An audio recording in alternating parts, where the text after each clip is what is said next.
미 대선 투표가 끝난 지 사흘째인 오늘도 막바지 개표 작업이 진행 중입니다. 바이든 후보가 아직 당선에 필요한 270명의 선거인단을 확보하지 못했지만 현 추세라면 승리 가능성은 커지고 있습니다. 트럼프 대통령은 펜실베니아, 조지아 등 지역을 넓혀가며 개표 중단 소송 등 법적 대응에 나서고 있습니다. 하지만 오늘 새벽 조지아주와 미시간주에서 1심 법원은 개표 중단 청구를 기각했습니다. 드루킹 일당 댓글 조작에 공모한 혐의 등으로 재판에 넘겨진 김경수 경남도지사의 항소심 선고가 오늘 열립니다. 김 지사가 1심에서 실형을 선고받은 지 1년 9개월여 만입니다. 코로나19 신규 확진자가 이틀째 세 자릿수를 기록했습니다. 충남 천안의 콜센터에서 발생한 집단 감염은 직원 가족으로 확산되면서 확진자가 30명으로 늘었습니다. 오늘은 추위가 풀리고 곳곳에 약한 비가 내리겠습니다. 주말인 내일은 북서풍을 타고 유입된 홍사의 영향으로 공기가 탁하겠습니다. 네, 뉴스광장 금요일 순서 시작하겠습니다. 미국 대통령 선거가 치러진 지 사흘이 지났지만 아직 당선자를 확정하지는 못하고 있습니다. 물론 막바지로 치닫는 개표 상황을 볼 때 지금 추세대로라면 바이든이 미국의 새 대통령이 될 가능성 높습니다. 워싱턴 연결합니다. 김나나 기자, 개표가 어디까지 왔습니까? 네, 미국 50개 주 가운데서 개표가 끝난 주가 44개 주입니다. 6개 주는 아직 개표 중입니다. 그래서 바이든은 253명, 트럼프는 213명의 선거인단을 확보한 것으로 나옵니다. 대통령 당선에 필요한 선거인단 270명 확보까지 바이든은 이제 17명만 남겨놓고 있습니다.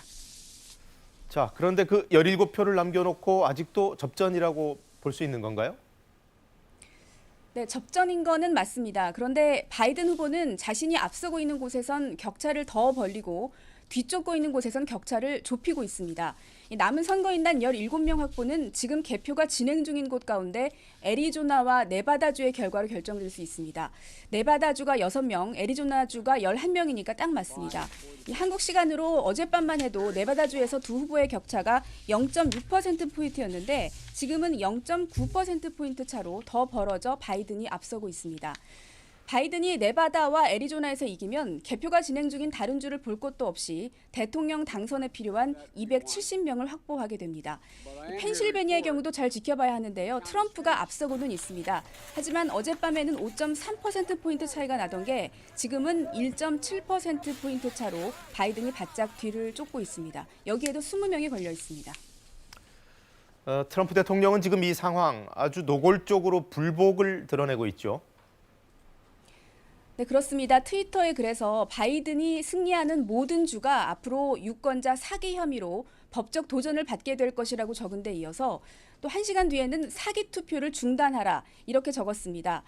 트위터는 대중을 혼란스럽게 하는 근거 없는 주장이라고 자체 판단한 글에 대해서는 해당 글을 경고 처리하고 있는데 이 글에 경고 표시를 붙였습니다. 그 우편 투표에 대한 소송도 계속 지역을 확대하고 있다면서요? 네, 그렇습니다. 간밤에는 당선을 결정짓는 데 가장 중요한 꼽히는 네바다주에 대해서도 불법 투표 소송을 제기하겠다고 밝혔습니다. 말만 그런 게 아니라 트럼프 캠프 측은 실제로 어제 미시건과 펜실베이니아 또 조지아 같은 주요 승부처에 대해서 불법 투표라며 소송을 제기했는데요. 그런데 조지아주와 미시건주의 경우에는 개표 중단 청구를 기각했다는 소식도 전해졌습니다. 자, 이렇게 가면 결국 당선자가 결정되더라도 한동안은 혼란이 불가피하겠어요. 네, 그렇습니다. 트럼프가 패할 경우 결코 졌다는 것을 인정하지 않고 검표를 다시 하라고 요구하면서 인정하지 않을 가능성이 높아서 그렇습니다. 이렇게 되면 당선인이 최종 확정되는 데까지 시간이 상당히 걸릴 수 있겠는데요. 우편투표 개표되는 것도 주별로 개표를 마무리하는 시점이 달라서 언제 끝날지 예측하기가 어렵습니다. 이번 개표 과정에 불만인 사람들의 방해 움직임도 포착되는 상황이어서 이 점도 변수가 될 수 있습니다. 지금까지 워싱턴에서 전해드렸습니다. 네, 당선에 필요한 선거인단 수 270명, 이른바 매직 넘버가 아직 확정되지는 않았지만 바이든 캠프 측은 그 결과가 곧 나올 것으로 기대하고 있습니다. 캠프가 차려진 델라웨어주 윌밍턴을 연결해 보겠습니다.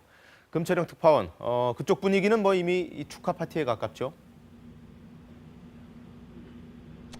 네, 바이든 후보 캠프 측의 분위기는 비교적 조용하고 차분한 편이라고 하겠습니다. 바이든 후보는 2시간 전쯤에 이곳 기자회견장과 연설무대가 마련된 곳에서 멀지 않은 윌밍턴 시내 중심가에서 브리핑을 받았다라고 바이든 후보 캠프 관계자가 밝혔습니다. 바이든 후보는 코로나19 사태와 관련한 국민 건강 관련 브리핑을 받았다는 게 바이든 후보 캠프 측의 설명입니다. 그러나 어느 기관으로부터 구체적으로 어떤 내용을 브리핑받았는지에 대해선 언급하지 않았습니다. 아직 바이든 후보가 당선 확정에 필요한 선거인단 270석을 확보했다는 공식적인 집계 기록이 안 나온 상태이기 때문에 비교적 신중한 입장을 보이는 것으로 추측이 되고 있습니다. 바이든 캠프 측은 그러나 바이든 후보와 카멜라 해리스 부통령 후보의 당선을 전제로 인수위 홈페이지를 마련한 상태입니다. 오늘 브리핑에서도 바이든 후보가 대통령 또는 대통령 당선인에 준하는 의전을 받았다 이렇게 밝히고 있습니다. 좀 더 자세한 소식은 들어오는 대로 전해드리도록 하겠습니다. 지금까지 델라웨어주 윌밍턴에서 KBS 뉴스 금철혜입니다. 네, 어느 정도의 윤곽은 나왔습니다만 선거 이틀이 지나도록 최종 승부는 가려지지 않고 있는데요. 개표가 지지부진한 이유가 크답니다. 아예 중단된 곳도 있다는데 안다영 기자가 경합주들 상황을 정리했습니다. 선거 이틀이 지나도록 승부가 결정되지 않는 이유, 경합주의 지지부진한 개표 상황 때문입니다. 막판 승부처로 떠오른 네바다주가 대표적입니다. 민주당 바이든 후보가 매직 넘버로 가기 위한 마지막 6석이 걸린 곳입니다. 개표율이 하루 넘게 86%에 멈춰 있다가 우리 시각 오늘 새벽 2시쯤 다시 개표 현황을 공개했는데 87%, 겨우 1%포인트 더 진행돼 있었습니다. 미국 언론들은 네바다주에서 기계 고장으로 개표 상황이 늦어지고 있다고 전했습니다. 가장 많은 유권자가 몰려있는 클라크 카운티와 위쇼 카운티 등 두 카운티에 배치된 개표 기계가 고장나 6만 개가량의 우편 투표 개표가 멈춰선 것으로 알려졌습니다. 급증한 우편 투표도 개표를 지연시키고 있습니다. 펜실베이니아와 조지아 등은 늘어난 우편 투표로 개표 시간이 더 걸릴 것이라고 선거 전부터 밝힌 바 있습니다. 펜실베이니아는 현지 시각 6일까지 도착한 우편 투표도 유효표로 인정합니다.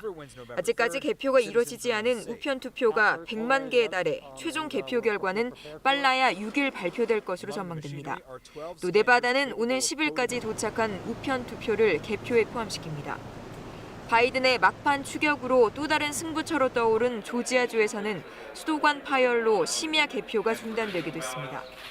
가장 규모가 큰 카운티 중 하나인 풀턴 카운티 개표소에서 부재자 투표 개표 도중 수도관이 터져 개표가 지연되면서 주 전체 개표 결과까지 늦어지고 있습니다.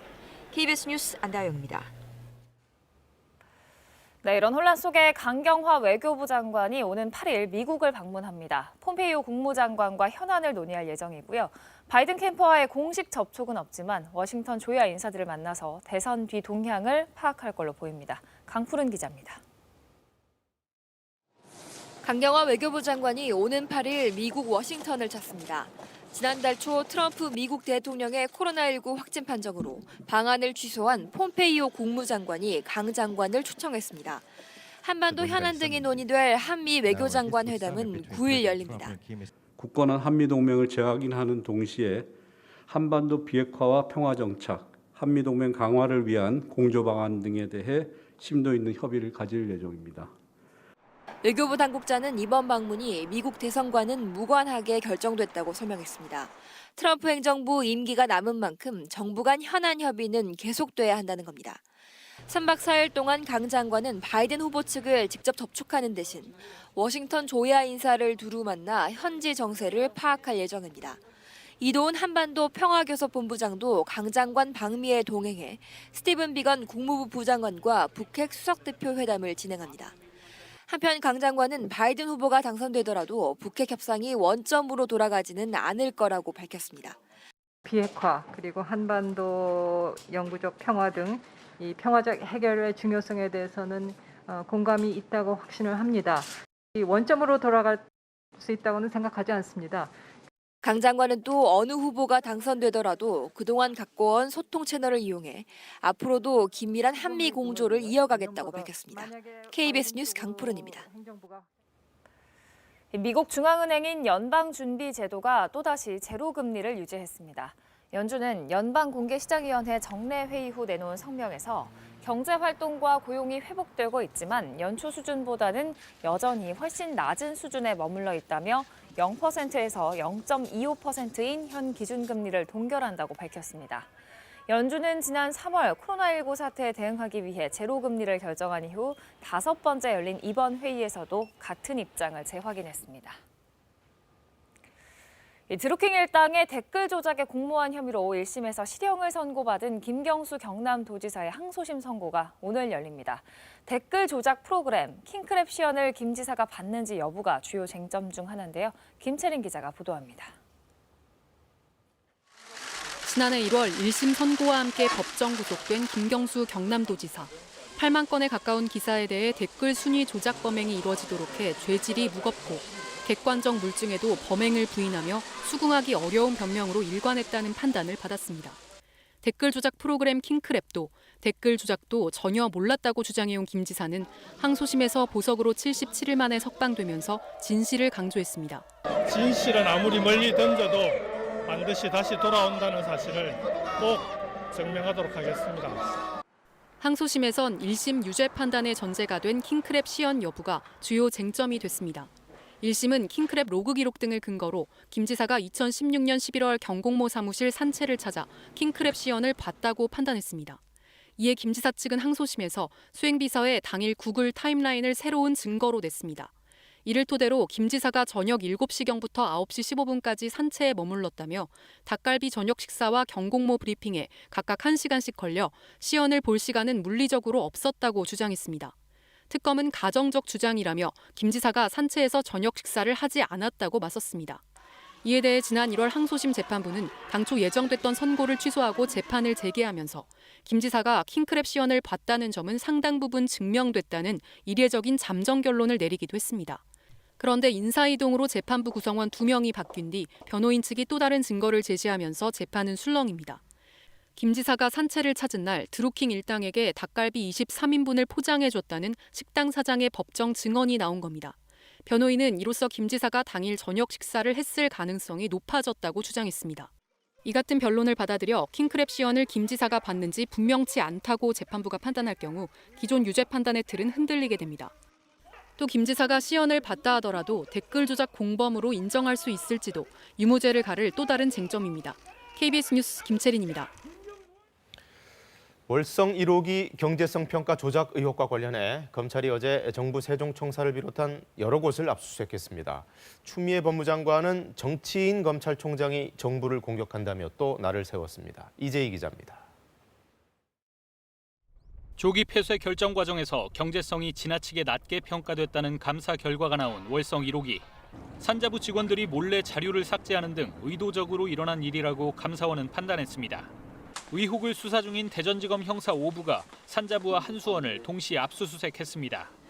경제성 평가 당시 청와대 산업정책 비서관이던 최이봉 사장이 있는 한국가스공사 본사도 압색 대상에 포함됐습니다. 여당 의원들은 청부 수사라고 반발했습니다. 감사원 수사 의뢰 없이 국민의힘 측 고발로 수사가 시작됐다는 겁니다.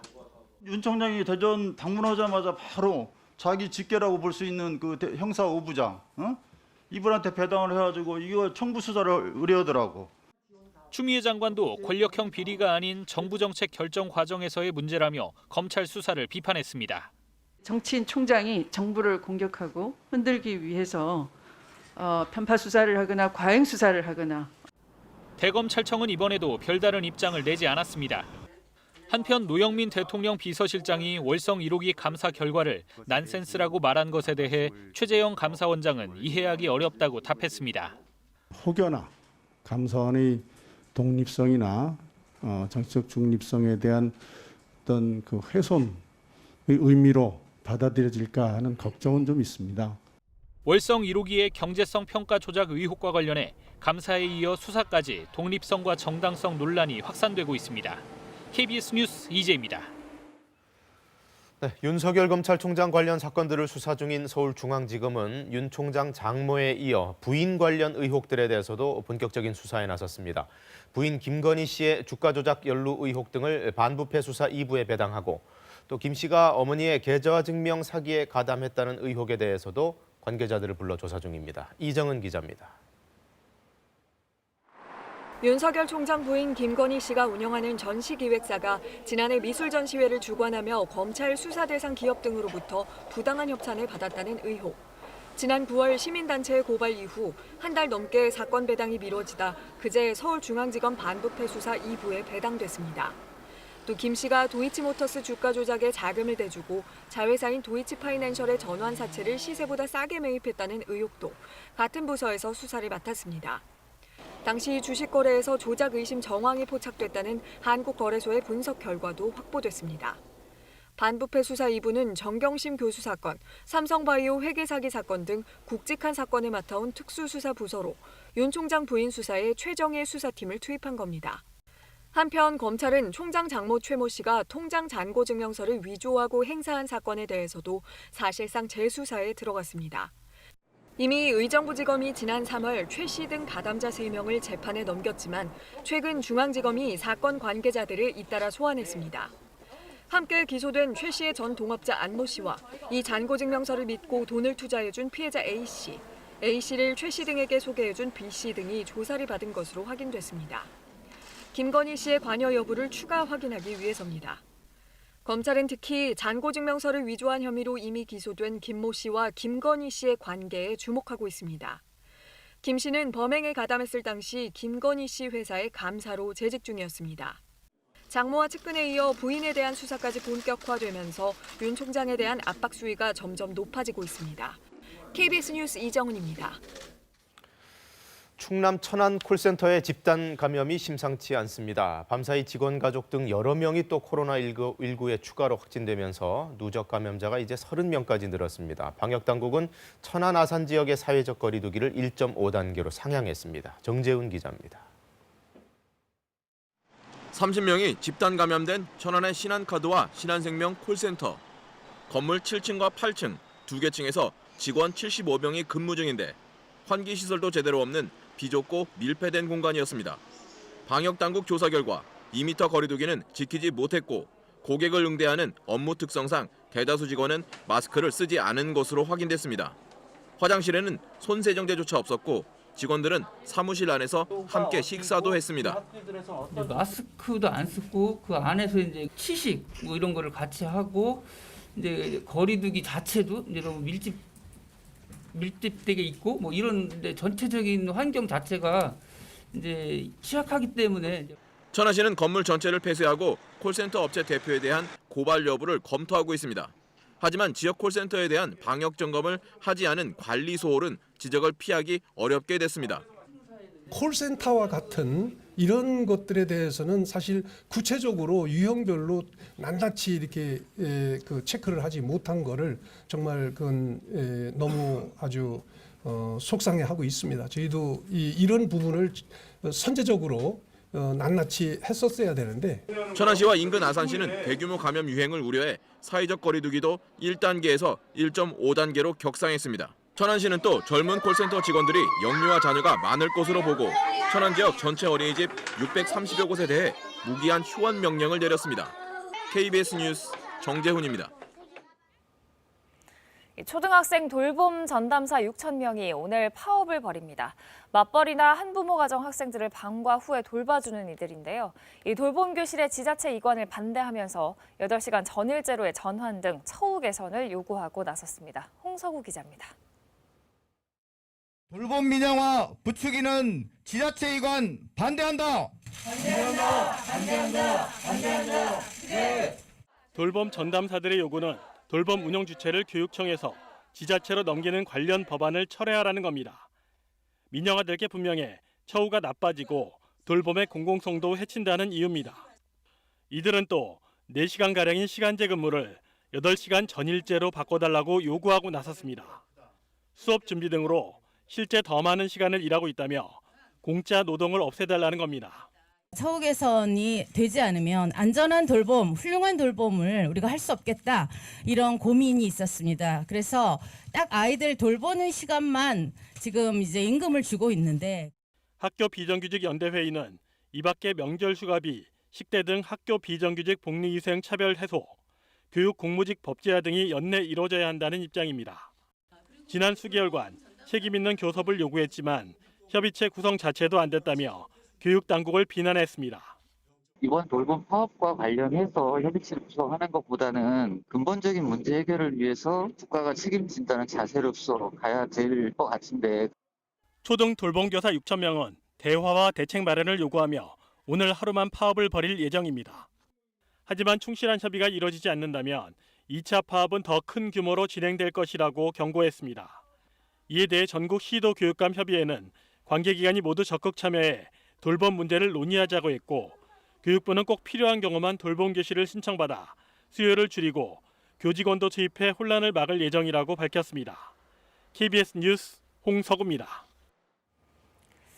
네, 다음은 많은 생각을 해보게 하는 일화입니다. 도로변 화단에 불이 났고 근처를 지나던 시민이 불을 끄려고 주변 상가에 소화기를 빌리러 갔는데요. 결국 모두 거절당했답니다. 가까스로 불은 껐지만 자기 빈손을 보면서 안타까운 마음이었다고 밝혀왔습니다. 백상현 기자가 전합니다. 도로변 화단에 붙은 불이 바람을 타고 빠르게 번집니다. 지나가던 길에 이 불을 목격한 한 유튜버가 유튜브 중계를 시작했고 소화기를 빌리러 인근 상가로 뛰어갔습니다. 여기 잔디밭에 불 났는데 소화기 좀 빌릴 수 있을까요? 하지만 잠시 망설이던 주인 그냥 거절합니다. 다른 가게에 도움을 청했지만 눈앞에 소화기를 두고 빈손으로 나와야 했습니다. 이 앞에 불 났는데 소화기 좀 빌릴 수 있을까요?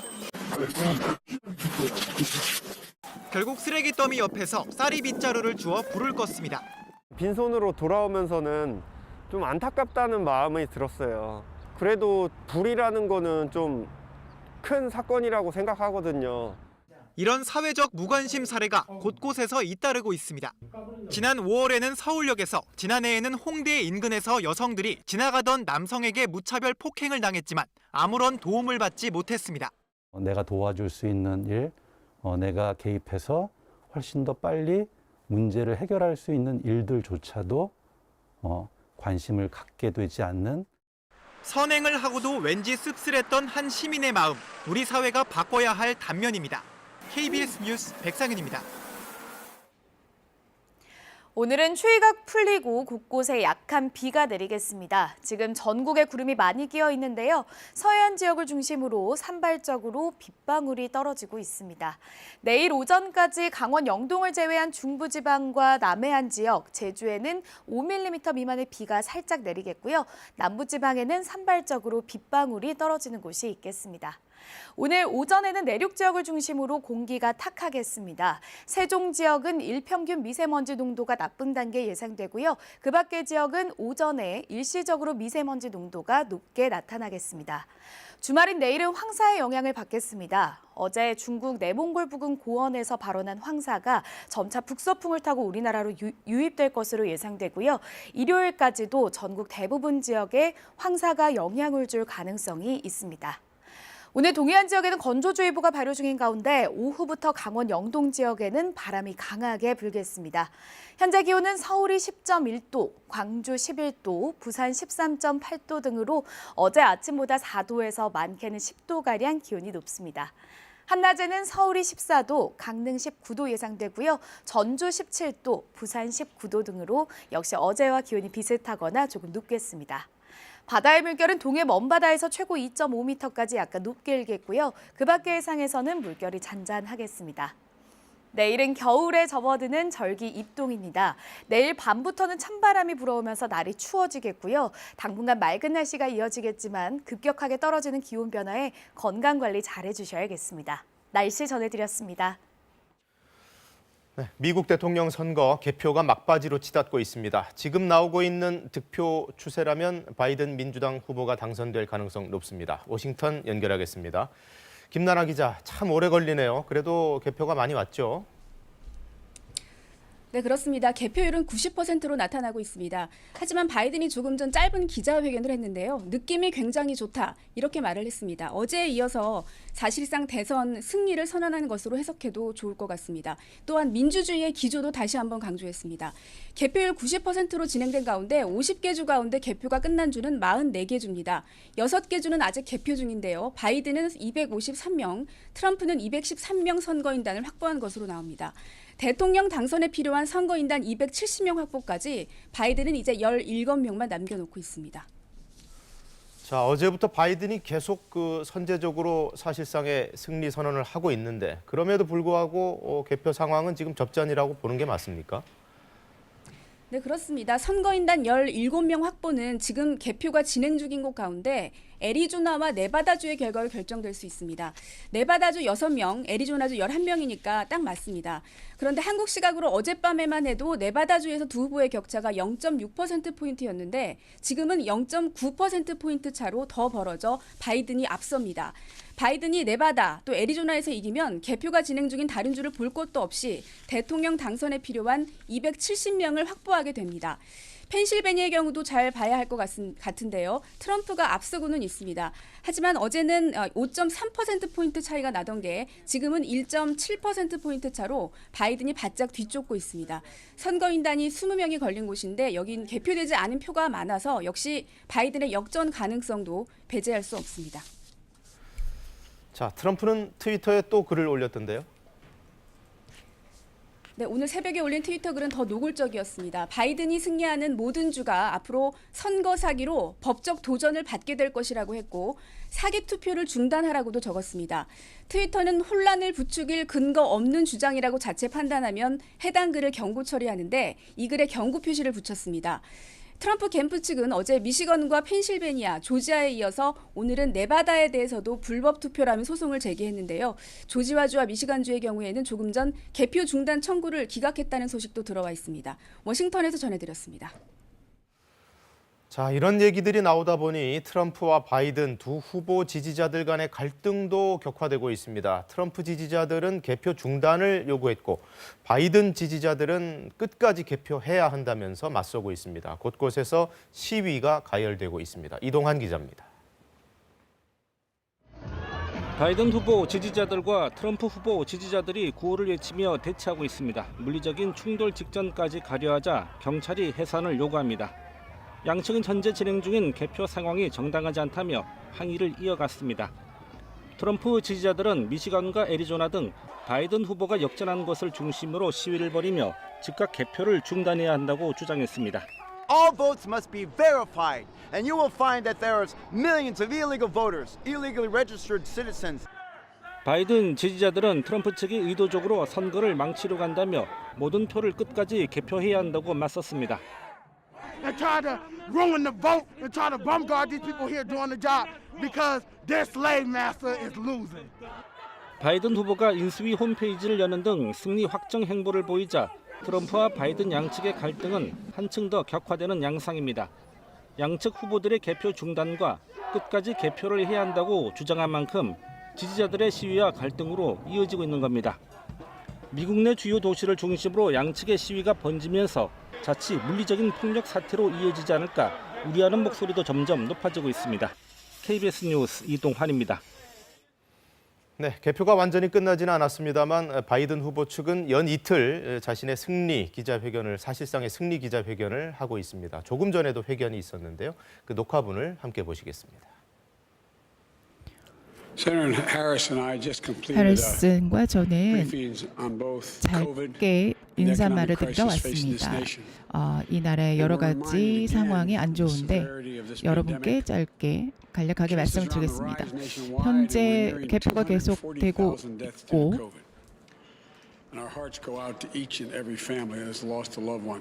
많은 사람들을 잃고 여러 가지 비극적인 상황들도 발생해서 사람들이 많이 힘들어하고 있는데 이 날에는 그들에게 위로와 위감을 표현하고 싶습니다. 미국 대통령을 선택하는 것에 있어서 여러분들이 긍지를 갖고 그리고 모든 정신이 현재 어떻게 이루어져야 되는지 그리고 민주주의가 어떻게 이루어져야 하는지를 보여드리겠습니다. But that patience has been rewarded now for more than 240 years with a system of governance that's been the envy of the world. 정부와 그리고 전 세계는 Senator and I, we continue to feel very 그리고 good. 전 세계와 상원의원들은 현재 우리의 상황에 대해서 굉장히 긍정적이고 낙관적으로 바라보고 있습니다. 해리스 부통령 후보와 저는 곧 승리를 선언할 수 있을 거라고 보고 있습니다. 현재 개표가 계속 진행되고 있고 우리는 곧 알게 될 거라고 생각합니다. 개표 결과는 곧 나올 것입니다. 그러니 여러분, 우리 군인들을 신께서 지켜주시기를 바라고 우리나라를 지켜주고 현재 자, 바이든 후보의 입장 발표를 들어봤고요. 이렇게 어느 정도 판세가 굳어지기는 하지만 여전히 최종 결과가 확정되지는 않았는데 그럼에도 불구하고 세계 증시는 이미 화답적으로 반응을 했습니다. 불확실성을 뛰어넘는 이 우호적인 반응 무엇 때문인지 서영민 기자가 분석해봤습니다. 바이든 당선이 유력해지자 뉴욕 증시는 물론 세계 증시가 반색했습니다. 미국 나스닥은 4% 가까이 올랐고 홍콩 증시와 코스피는 각각 3%와 2% 넘게 상승했습니다. 먼저 선거라는 불확실성이 사라졌으니 미 의회가 곧 경기 부양책을 통과시킬 거란 기대감이 그 이유로 꼽힙니다. 트럼프 말 한마디에 출렁대던 미중 관계도 더 안정적이게 될 거란 예상도 힘을 보탰습니다. Hoping for a Biden victory because that would mean not an end to US-China tensions, but perhaps a bit more predictable relationship. 하지만 트럼프가 소송까지 제기하는 등 불확실성이 여전한 상황임을 고려하면 충분한 설명은 못 됩니다. 또 다른 이유는 시장이 대통령 선거 못지않게 미국 의회 구도에도 주목한다는 점입니다. 대통령은 민주당에서 나오더라도 공화당이 상원에서 과반 의석을 지킬 걸로 보이는 만큼 바이든의 정책에 제동을 걸 수 있기 때문입니다. 이렇게 되면 바이든이 공약한 법인세 인상은 물론 빅테크 기업에 대한 반독점 규제 도입 가능성도 줄어들 수 있습니다. 실제로 이런 우려를 던 애플이나 아마존, 페이스북 같은 빅테크 기업의 주가가 일제히 급등했습니다. 규제 강화라든가 아니면은 뭐 증세 같은 거에 대한 우려가 있었는데 특히 이제 빅테크 기업이나 대기업 같은 경우에 그런 우려가 좀 해소가 되면서 이런 복합적인 기대감이 세계 금융시장에 퍼지면서 우리 증시에도 1조 원이 넘는 외국인 자금이 유입돼 주가를 끌어올렸습니다. 다만 미선거 불확실성이 남아있는 데다 코로나 상황도 녹록치 않은 만큼 이런 장세가 언제까지 지속할지는 불투명합니다. KBS 뉴스 서영민입니다. 네, 코로나19 소식 알아보겠습니다. 1일 확진자 수가 이틀 연속으로 100명대를 찍었습니다. 특히 국내 발생 확진자 수 13일 만에 가장 높은 수치가 나왔는데요. 점점 추워지고 있는 날씨도 좋지 않은 변수입니다. 취재기자 연결해서 자세히 들어보겠습니다. 장혁진 기자, 먼저 확진자 현황부터 정리해 주실까요? 네, 어제 0시를 기준으로 국내 코로나19 신규 확진자는 125명입니다. 이 가운데 국내 발생은 108명이고 해외 유입은 17명입니다. 국내 발생을 권역별로 살펴보면 서울이 46명으로 가장 많았고 경기 23명, 충남도 23명 나왔습니다. 이외에 경남 5명, 부산과 인천 각 3명 등입니다. 폭발적인 확산은 아니지만 국내 발생 신규 확진자가 지난달 23일 이후 13일 만에 가장 많았습니다. 최근 2주간 하루 신규 확진자가 100명 안팎을 오르내리면서 방역당국은 감염이 더 확산될까 긴장하고 있습니다. 네, 방역당국이 날씨, 이 계절적인 요인 본격적으로 걱정하기 시작했죠. 네, 감염병은 3가지 요인인 병원체와 감염 대상, 그리고 환경의 변화에 따라서 유행하거나 소멸하는데요. 겨울이 되면 감염 대상인 즉 사람과 주변 환경이 코로나19 감염에 더 취약하게 변하기 때문입니다. 일교차가 커지고 공기가 건조해지면 인체는 바이러스를 이겨낼 적절한 저항력을 갖추지 못하게 되고요. 또 바이러스가 가장 먼저 접촉하는 점막이 건조해지면서 병원체의 침입이 더 쉬워질 수 있습니다. 여기에 호흡기 바이러스는 춥고 건조한 환경에서 생존에 더 유리한 만큼 날이 추워지고 일교차가 커지면 감염 위험이 높아지는 겁니다. 이에 따라 방역당국은 겨울철 실내에 머물더라도 밀집된 공간은 피하고 마스크 착용과 거리 두기 등의 기본 방역 수칙을 지켜달라고 거듭 강조했습니다. 자, 독감 소식도 좀 알아보죠. 무료 접종 대상이 더 확대됐다면서요? 네, 이미 만 18살 이하와 임신부, 만 62살 이상을 대상으로 독감 백신 무료 접종이 진행 중인데요. 여기에 만 19살에서 61살 사이의 의료급여 수급권자, 장애인 연금 및 수당 수급자 같은 취약계층을 대상으로도 무료 접종이 시작됐습니다. 대상자는 약 105만 명입니다. 대상자라고 해도 바로 병원에 가면 안 되고요. 사전에 병의원에 예약한 뒤 접종 받아야 합니다. 접종 가능한 지정 의료기관은 질병관리청이 운영하는 예방접종 도우미 홈페이지나 휴대전화 애플리케이션으로 확인할 수 있습니다. 질병청은 백신 접종은 건강 상태가 좋은 날 받고 접종 후에는 충분한 휴식을 취하는 게 좋다고 다시 강조했습니다. 지금까지 사회부에서 KBS 뉴스 장혁진입니다. 계절이 바뀌면서 일상생활 중에 코로나19에 감염될 위험이 더 커졌다는 방역당국의 진단이 나왔습니다. 확산에 영향을 미치는 3가지 요인을 밝혔는데 직접 들어보시죠. 감염병은 3가지 요인에 의해 유행이 확산되기도 하고 소멸되기도 합니다. 우선 병원체 요인은 바이러스의 변이를 말할 수 있습니다. 다음은 감염이 대상이 되는 사람입니다. 현재는 겨울로 가는 길목입니다. 바이러스가 가장 먼저 접촉하게 되는 점막이 건조해지면서 병원체 침입이 좀 더 용이해질 수 있습니다. 마지막은 환경 요인입니다. 보통 호흡기 바이러스는 보다 춥고 건조한 환경에서 안전성이 높아집니다. 현재는 산발적인 집단 발생 증가와 기온 저하로 인해 실내에 체류하는 시간이 길어지면서 밀폐된 실내 환경 요인 등의 영향으로 일상생활 속 감염 위험성이 높아진 상황으로 볼 수 있습니다. 최근 유행 패턴을 살펴보면 음식점, 사우나, 실내 피트니스 등 마스크를 쓰기 어려운 환경에서 많은 발생이 보고되고 있습니다. 마스크를 착용할 수 없는 환경에서는 가급적 그 시간을 줄여주시면 감염 예방에 도움이 됩니다. 그 충청권의 재생산 지수는 다른 지역보다 높을 거다 이렇게 지금 판단을 하고 있습니다. 현재까지 다른 지역에 비해서 환자 발생의 숫자도 늘고 그 다음에 집단 발생의 건수도 늘었습니다. 그러니까 위험의 수준은 좀 높아진 상황이라고 판단을 하고서 여기에 대해서 질병관리청의 지역 대응센터 그리고 중앙역학조사반을 파견해서 좀 조치를 준비하고 있습니다.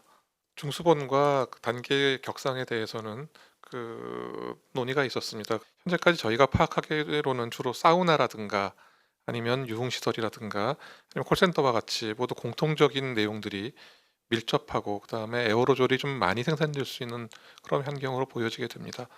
그래서 지자체와 함께 여기에 대해서 관리를 강화하는 방법을 지금 검토 중에 있고 그 구체적인 방법은 조만간에 의사결정이 될 걸로 그렇게 판단하고 있습니다. 코로나19 관련 국제 소식 전해드립니다. 코로나19 확진자 수 세계 2위를 기록 중인 인도의 코로나19 증가세가 지난달 다소 주춤해졌는데요. 하지만 이도 잠시 최근 인도의 수도 뉴델리에서 3차 유행이 닥쳤다는 언급이 나와 우려가 다시 가중되고 있습니다. 인도 언론들은 수도 뉴델리시 수장인 아르빈드 케지리왈 델리 주총리가 최근 델리의 코로나19 감염자 수가 또다시 급증해 3차 유행이라고 부를 수 있는 상황이라고 말했다고 보도했습니다. 앞서 뉴델리시는 1000명대를 유지하던 이를 신규 확진자 수가 지난 6월 하순과 9월 중순에 4배가량 급증하며 2차례 정점을 찍은 바 있는데요. 이후 지난달 2000명대 초반으로 감소하며 다소 진정 국면을 보였으나 최근 들어 신규 확진자 수가 7000명에 육박하며 코로나19 발생 이후 최다 기록까지 세웠습니다. 이로 인해 현재 뉴델리에서 산소호흡기를 갖춘 중환자실 병상 10개 가운데 7개가 이미 사용 중인 것으로 나타나 병상 부족 위기도 커지고 있는 상황입니다. 코로나19 2차 대유행에 직면한 그리스가 현지 시각 7일부터 다시 봉쇄에 들어갑니다. 미초타키스 그리스 총리는 전날 온라인 담화를 통해 코로나19 확산세를 막고자 7일 오전 6시부터 3주 동안 전국적인 봉쇄를 시행한다고 밝혔습니다. 이에 따라 건강이나 업무상 사유를 제외한 외출은 제한되고 식료품점과 약국 등 필수 상점 외에는 문을 닫아야 합니다. 또한 중고등학교 수업은 원격으로 전환됩니다. 그리스는 1차 유행 때인 지난 3월 말부터 6주 동안 이러한 고강도 봉쇄 정책을 시행한 바 있는데요. 최근 며칠 새 하루 신규 확진자 수가 2,000명 안팎으로 급증하면서 2차 유행이 현실화됐고 의료 시스템에 대한 부담이 가중돼 왔습니다. 최근 영국의 한 코로나19 일선 의료진이 무인 드론 운송 서비스에 대한 기발한 아이디어를 제시했는데요. 코로나19 진단키트를 실어나를 드론 서비스가 올해 안에 실용화를 목표로 시험 비행에 나섰습니다. 4개의 프로펠러가 달린 무인 비행체가 하늘을 향해 비상합니다. 이곳은 영국에서 코로나19 진단키트와 의료품을 운송할 차세대 전기 드론의 시험 비행 현장인데요. 이 운송용 드론 프로젝트는 영국 국민보건서비스 소속 의사의 아이디어에서 탄생했습니다. 지난 4월 영국 항공우주국의 자금을 지원받아 본격적으로 진행됐으며 어떤 날씨에도 시속 96km로 80여 명분의 진단키트를 한 번에 운송할 수 있도록 설계됐다고 합니다. 현재 실제 병원과 병리학 연구실을 오가는 시험 비행을 시행해 드론들이 안전하게 비행할 수 있는 운송 항로를 확보 중이며 올해 안으로 항공당국의 비행 허가 승인을 받는 것이 목표인데요. 관계자들은 드론 운송 서비스를 통해 이전보다 검사 진단 키트를 목적지까지 신속하게 전달하고 밀착 접촉을 줄여 의료진의 2차 감염 위험을 최소화하는 등 코로나19 일선에서 겪은 단점들을 개선할 수 있을 것으로 기대하고 있습니다. 중국 상하이에서 올해로 3번째를 맞는 수입 박람회가 열렸습니다. 코로나19 감염증 대유행으로 입장객 수를 제한하고 또 예년처럼 주요 참여국 관계자들이 참석하지도 못했지만 여전한 차이나 구매력을 전 세계에 과시했습니다. 상하이에서 이랑 특파원이 전해왔습니다. 지난해 미국과의 무역 갈등 속에 대대적으로 행사를 키운 수입 박람회가 올해는 차분한 분위기 속에 열렸습니다. 연달아 1, 2회 박람회에 직접 참석했던 시진핑 주석도 올해는 영상으로 축전을 대신했습니다. 让中国市场成为世界的市场、共享的市场、大家的市场，为国际社会注入更多正能量。 코로나19 확산을 우려해 입장객 수는 제한했지만 내실은 더 커졌습니다. 세계 500대 기업의 70% 가까이가 연속 3회 박람회에 참여했고 전시 면적은 14%나 늘었습니다. 미국 기업 나이키 등은 미중 간 갈등이 격화된 상황에도 올해 처음 박람회에 참여했습니다. 지난해와 비슷한 면적을 유지하거나 되려 지난해보다 전시 규모를 확대한 한국 기업들도 많습니다. 14억 인구, 여기에 4억 명이 넘는 중산층을 앞세운 중국의 구매력이 박람회에 참여의 가장 큰 이유입니다. 소가전에 대한 소비 시장이 점점 넓어지고 있습니다. 좀 더 식생활의 변화에 좀 더 민첩한 그런 제품들을 개발해서 판매를 하고 있습니다. 실제 중국 정부의 적극적인 지원 속에 11만 2천여 개의 중국 기업이 구매에 참여합니다. 주체적으로 수입을 하겠다는 공식적인 박람회입니다. 이 중소기업에게는 더할 나위 없는 중국 시장에 진출할 수 있는 아주 좋은 기회가 되기 때문에 참석 못한 우리 기업들은 비대면 상담을 통해 돌파구를 찾을 정도입니다. 코로나19 대유행이라는 특수 상황 속에서도 중국은 세계 최대 규모의 대면 행사를 밀어붙였습니다. 중국 경제가 정상화되고 있다는 자부심과 자유무역을 이끌고 있다는 자신감을 대내외에 과시하려는 행보로 보입니다. 상하이에서 KBS 뉴스 이랑입니다. 네, 코로나19 관련해서 국내 소식 몇 가지 더 전해드리겠습니다. 첫 번째 키워드부터 열어보겠습니다. 네, 수능 신분 확인 때 마스크 안 내리게 되면 부정행위가 된다라는 키워드인데요. 이제 수능이 코앞으로 다가오면서 수험생들 막바지 시험 준비에 집중하고 있죠. 코로나19 속에서 치러지는 수능인 만큼 어떤 점을 주의해야 하는지 미리 전해드리겠습니다. 교육부와 17개 시도교육청은 어제 2021학년도 수능 부정행위 방지 대책을 확정해서 발표했습니다. 이번 수능에는 코로나19 때문에 수험생의 마스크 착용이 의무화됐는데요. 다만 감독관의 신분을 확인할 때 마스크를 잠시 내려서 얼굴을 보여주는 등 감독관에게 적극적으로 협조해야 하고요. 불응할 경우에는 부정행위로 간주될 수 있습니다. 또 수험생 책상 앞면에는 칸막이가 설치됩니다. 시험 내용을 적어두거나 손동작을 이용해서 부정행위를 하는 행위는 금지되고요. 이를 방지하기 위해 감독관은 매 교시 칸막이를 검사하고 시험 중에도 철저히 감독할 방침입니다. 아울러 휴대전화와 스마트 시계, MP3 플레이어 또는 통신 기능이 있는 이어폰 등 모든 전자기기는 시험장에 반입할 수 없습니다. 실수로 소지했다가 적발되더라도 부정행위로 처리될 수 있으니 수험생들의 세심한 주의가 필요하겠습니다. 네, 두 번째 키워드 보겠습니다. 올해 성장률은 마이너스 1.2%, 내년은 2.9% 전망한다는 소식입니다. 이 한국금융연구원이 코로나19 충격으로 내수와 또 수출이 모두 부진함에 따라 올해에는 성장률이 하락한 뒤에 내년에는 완만하게 회복할 것으로 봤습니다. 박성우 금융연구원 거시경제연구실장은 어제 열린 2020년 금융동향과 2021년 전망 토론회에서 한국의 경제 성장률을 이렇게 전망했는데요. 박 실장은 백신 개발과 보급이 진전되고 완화적인 통화, 재정 정책 등으로 국내외 수요가 회복하게 되면 수출과 투자를 중심으로 반등할 수 있다고 말했습니다. 다만 내년 성장률 2.9%는 올겨울 코로나19 유행이 제한된 범위에서 통제되고 내년 초 백신 승인 후 하반기에는 주요국에 백신이 보급되는 것을 전제로 했습니다. 네, 마지막 키워드 보겠습니다.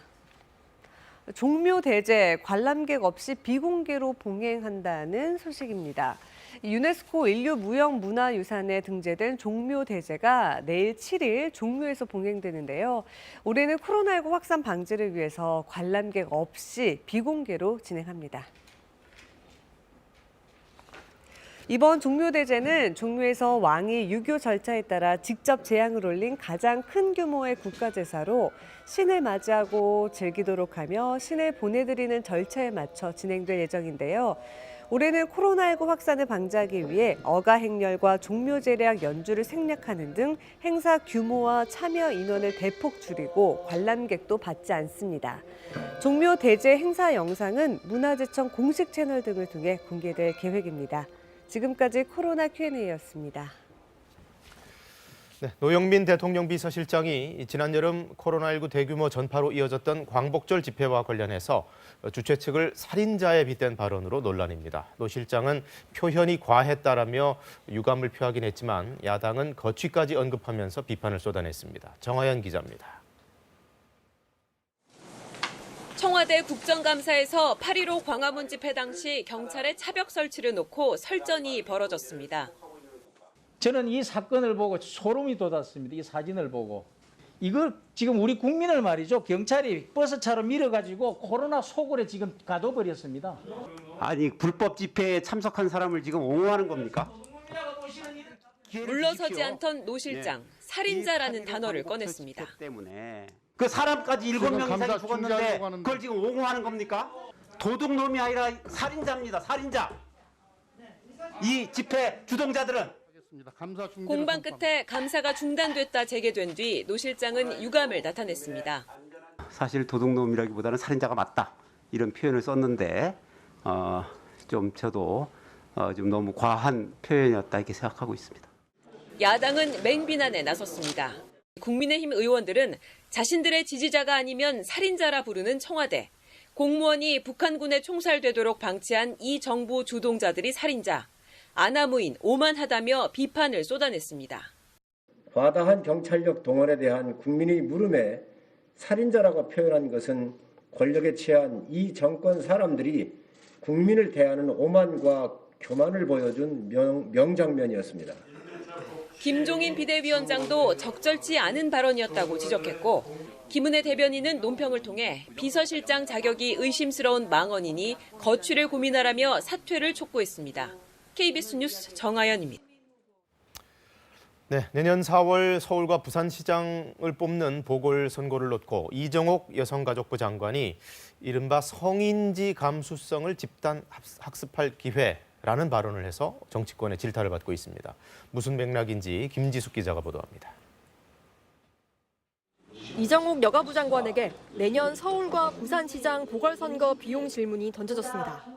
838억 원의 선거 비용이 피해자들이나 여성에게 미칠 영향에 대해서 생각해 보신 적 있으십니까? 국민 전체가 성인지성에 대한 집단 학습을 할 수 있는 기회가 역으로 된다고도 생각을 하고 있습니다. 학습비라고 생각하시는 건가요? 838억 원이? 성폭력 사건이 선거로 정쟁화되는 게 피해자를 위해서도 바람직하지 않다는 취지였다지만 야당은 일제히 비판했습니다. 황당함을 넘어 분노, 여성이 아닌 여당을 위한 장관이냐며 장관 사퇴 주장까지 나왔습니다. 이 장관은 논란이 확산되자 사과했습니다. 피해자의 입장에서 생각할 때는 여러 가지 오해 소지가 있다고 생각해서 피해자에게 좀 송구스럽다는 생각이 듭니다. 법사위에선 올해 94억, 내년 84억으로 편성된 검찰 특수활동비가 쟁점이 됐습니다. 민주당 의원들은 윤석열 총장의 특활비 집행 투명성에 의문을 제기했습니다. 확인이 안 되는 84억을 자기 마음대로 쓰면 정치 자금으로 활용해도 전혀 알 수 없는 것 아닙니까? 서울중앙지검에서는 최근까지 특활비가 지급된 사실이 없어서 상당히 수사팀 애로를 겪는다 하는 얘기도. 국민의힘은 소문으로 윤 총장을 공격한다고 반박했습니다. 확인한 바에 의하면은 이미 특활비 다 내려가고 있어요. 결국 법사위는 대검찰청을 포함해 법무부와 감사원 등 소관기관들의 특수활동비에 대해 문서 검증을 하기로 의결했습니다. KBS 뉴스 김지숙입니다. 자녀 입시 비리와 사모펀드 의혹 등으로 기소된 정경심 동양대 교수에게 검찰이 1심에서 징역 7년을 구형했습니다. 검찰은 정 교수가 공정과 신뢰의 가치를 훼손했다고 지적했는데 정 교수는 표적 수사로 삶이 발가벗겨졌다며 억울함을 토로했습니다. 보도에 최유경 기자입니다. 3번에 걸친 기소와 15개 혐의, 34번의 재판. 검찰과 정경심 교수 측은 1년간 서로 마주봤던 법정에서 마지막까지 치열한 공방을 벌였습니다. 검찰은 입시 비리와 사모펀드 의혹 등으로 기소된 정경심 교수에게 징역 7년의 실형을 구형했습니다. 벌금 9억 원과 추징금 1억 6천여만 원도 함께 선고해달라고 요청했습니다. 검찰은 정 교수의 지위, 특권을 언급했습니다. 부의 대물림과 자산 축적을 위해 우리 사회의 공정과 신뢰, 법치주의 등 헌법적 가치를 훼손한 중대범죄를 저질렀다는 지적입니다. 정치적 수사, 먼지털기식 수사라는 비판도 있었지만 법에 따랐을 뿐 다른 고려는 없었다고도 강조했습니다. 진실을 밝혀달라는 시민들의 요구에 살아있는 권력을 수사했다는 점에선 국정농단 사건과 비슷하다는 설명도 했습니다. 변호인도 물러서지 않고 무죄를 주장했습니다. 검찰이 조국 전 장관의 낙마를 목적으로 표적 수사를 벌였고 과도한 추정으로 공소 사실을 부풀렸다는 겁니다. 특히 입시비리 혐의에 대해선 정 교수 딸이 실제로 봉사나 인턴에 참여했다는 증거가 분명히 존재한다고 맞섰습니다. 과장은 있을 수 있어도 허위는 없었다는 주장입니다. 정 교수는 처음이자 마지막으로 법정에서 입장을 밝혔습니다. 삶이 발가벗겨졌다. 수십 년에 걸친 인간관계를 송두리째 무너뜨렸다며 수사와 재판에 지친 심경을 토로했습니다. 특히 표창장을 위조했다는 혐의는 자신의 기억과 너무나 다르다며 울먹이기도 했습니다. 재판부는 다음 달 23일 정 교수에 대한 1심 판결을 선고하기로 했습니다. KBS 뉴스 최혜경입니다. 지난해 아프리카 돼지 열병이 퍼지던 시기에 정부가 실시한 항공 방제 약품에 가습기 살균제 성분이 들어있었던 사실이 확인됐습니다. 주민들은 실제 지역 생태계에 피해가 나타났다고 주장하고 있는데요. 이유민 기자가 취재했습니다. 지난해 말 정부는 야생 멧돼지가 아프리카 돼지열병 바이러스를 옮기는 걸 막기 위해 드론과 항공기로 경기도와 강원도 일대에 대대적인 방역을 실시했습니다. 그런데 이렇게 하늘에서 뿌려진 소독제에 가습기 살균제 성분인 염화 벤잘코늄과 디데실 디메틸 암모늄이 포함된 사실이 확인됐습니다. 특히 염화 벤잘코늄은 일부 손소독제 제품에 사용돼 논란이 된 성분입니다. 폐와 눈, 피부가 손상될 뿐 아니라 태아기형을 유발할 수 있습니다.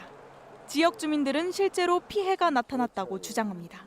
실뱀장어하고 황복 같은 경우는 그 환경에 너무 예민하다 보니까 수확량이 아프리카 돼지열병 방제로 하기 이전에와 어획량이 한 반 이상 줄어들었다고 봐야죠. 올해 1월 환경부의 임진강 수질 검사에서 가습기 살균제 성분이 검출됐습니다. 다 축적이 돼서 분해가 되지 않아요. 분해되지 않은 물질들이 다시 생태계를 통해서 우리한테 다시 노출될 수 있다는 그런 위험 요소가 있는 거죠. 농림부는 문제가 된 소독제를 사람이 접근하지 않는 지역에만 뿌렸고 현재는 사용하지 않는다고 밝혔습니다. 하지만 뿌려진 양만 2,000리터가 넘는 데다 넓은 지역에 흩뿌려지는 방역 특성상 농림부 주장이 무의미하다는 지적이 나옵니다. 인체나 환경에 어떤 위해성이 나타났는지 그리고 피해가 어느 정도인지 그걸 파악을 하고 난 다음에 중부처나 지자체에서 정확한 대책을 좀 마련해야 한다고 생각합니다. 환경단체는 임진강 일대에 대한 정부 차원의 지속적인 영향평가가 필요하다고 강조했습니다. KBS 뉴스 이유민입니다. 프로야구에선 두산이 플레이오프에 진출했습니다. 해결사로 나선 오재원의 활약에 힘입어 LG를 상대로 2연승을 거뒀습니다. 이준희 기자가 보도합니다. 2차전에서도 두산의 포문은 가을 사나이 오재원이 열었습니다. 2회 1타점 2루타를 치며 두산의 선취점을 가져온 오재원. 오재원은 4회 LG의 바뀐 투수 진해수를 상대로도 재치 있는 안타를 만들어내며 또다시 타점을 추가했습니다. 5대1에 2점 홈런까지 터진 두산은 4회에만 7점을 뽑아 8대0으로 크게 앞서갔습니다. 하지만 LG도 이대로 가을 야구를 포기하지 않았습니다. 4회 20승 투수 알칸타라를 상대로 라모스와 최은성이 연속 타자 홈런을 치며 추격에 나섰습니다. 5회 LG의 방망이가 또다시 불을 뿜었습니다. 가을 야구만 되면 작아졌던 김현수가 부진을 날리는 투런 홈런에 이어 라모스가 연타석 홈런포까지 터뜨리며 단숨에 승부를 석점 차로 좁혔습니다. 하지만 운명의 9회 LG 수비의 어설픈 송구 실책으로 승부는 두산으로 기울었습니다. 결국 두산의 9대7 승리. 두산은 2연승으로 LG를 꺾고 플레이오프 무대에 진출했습니다. 두산은 다음 주 월요일부터 한국 시리즈 티켓을 놓고 KT와 5판 3선승제 맞대결을 펼칩니다. 8대0이 됐을 때 전 솔직히 이거 쉽게 끝나지는 않을 거라고 생각을 했는데 팬분들이 보시기에는 정말 재밌는 게임이었던 것 같습니다.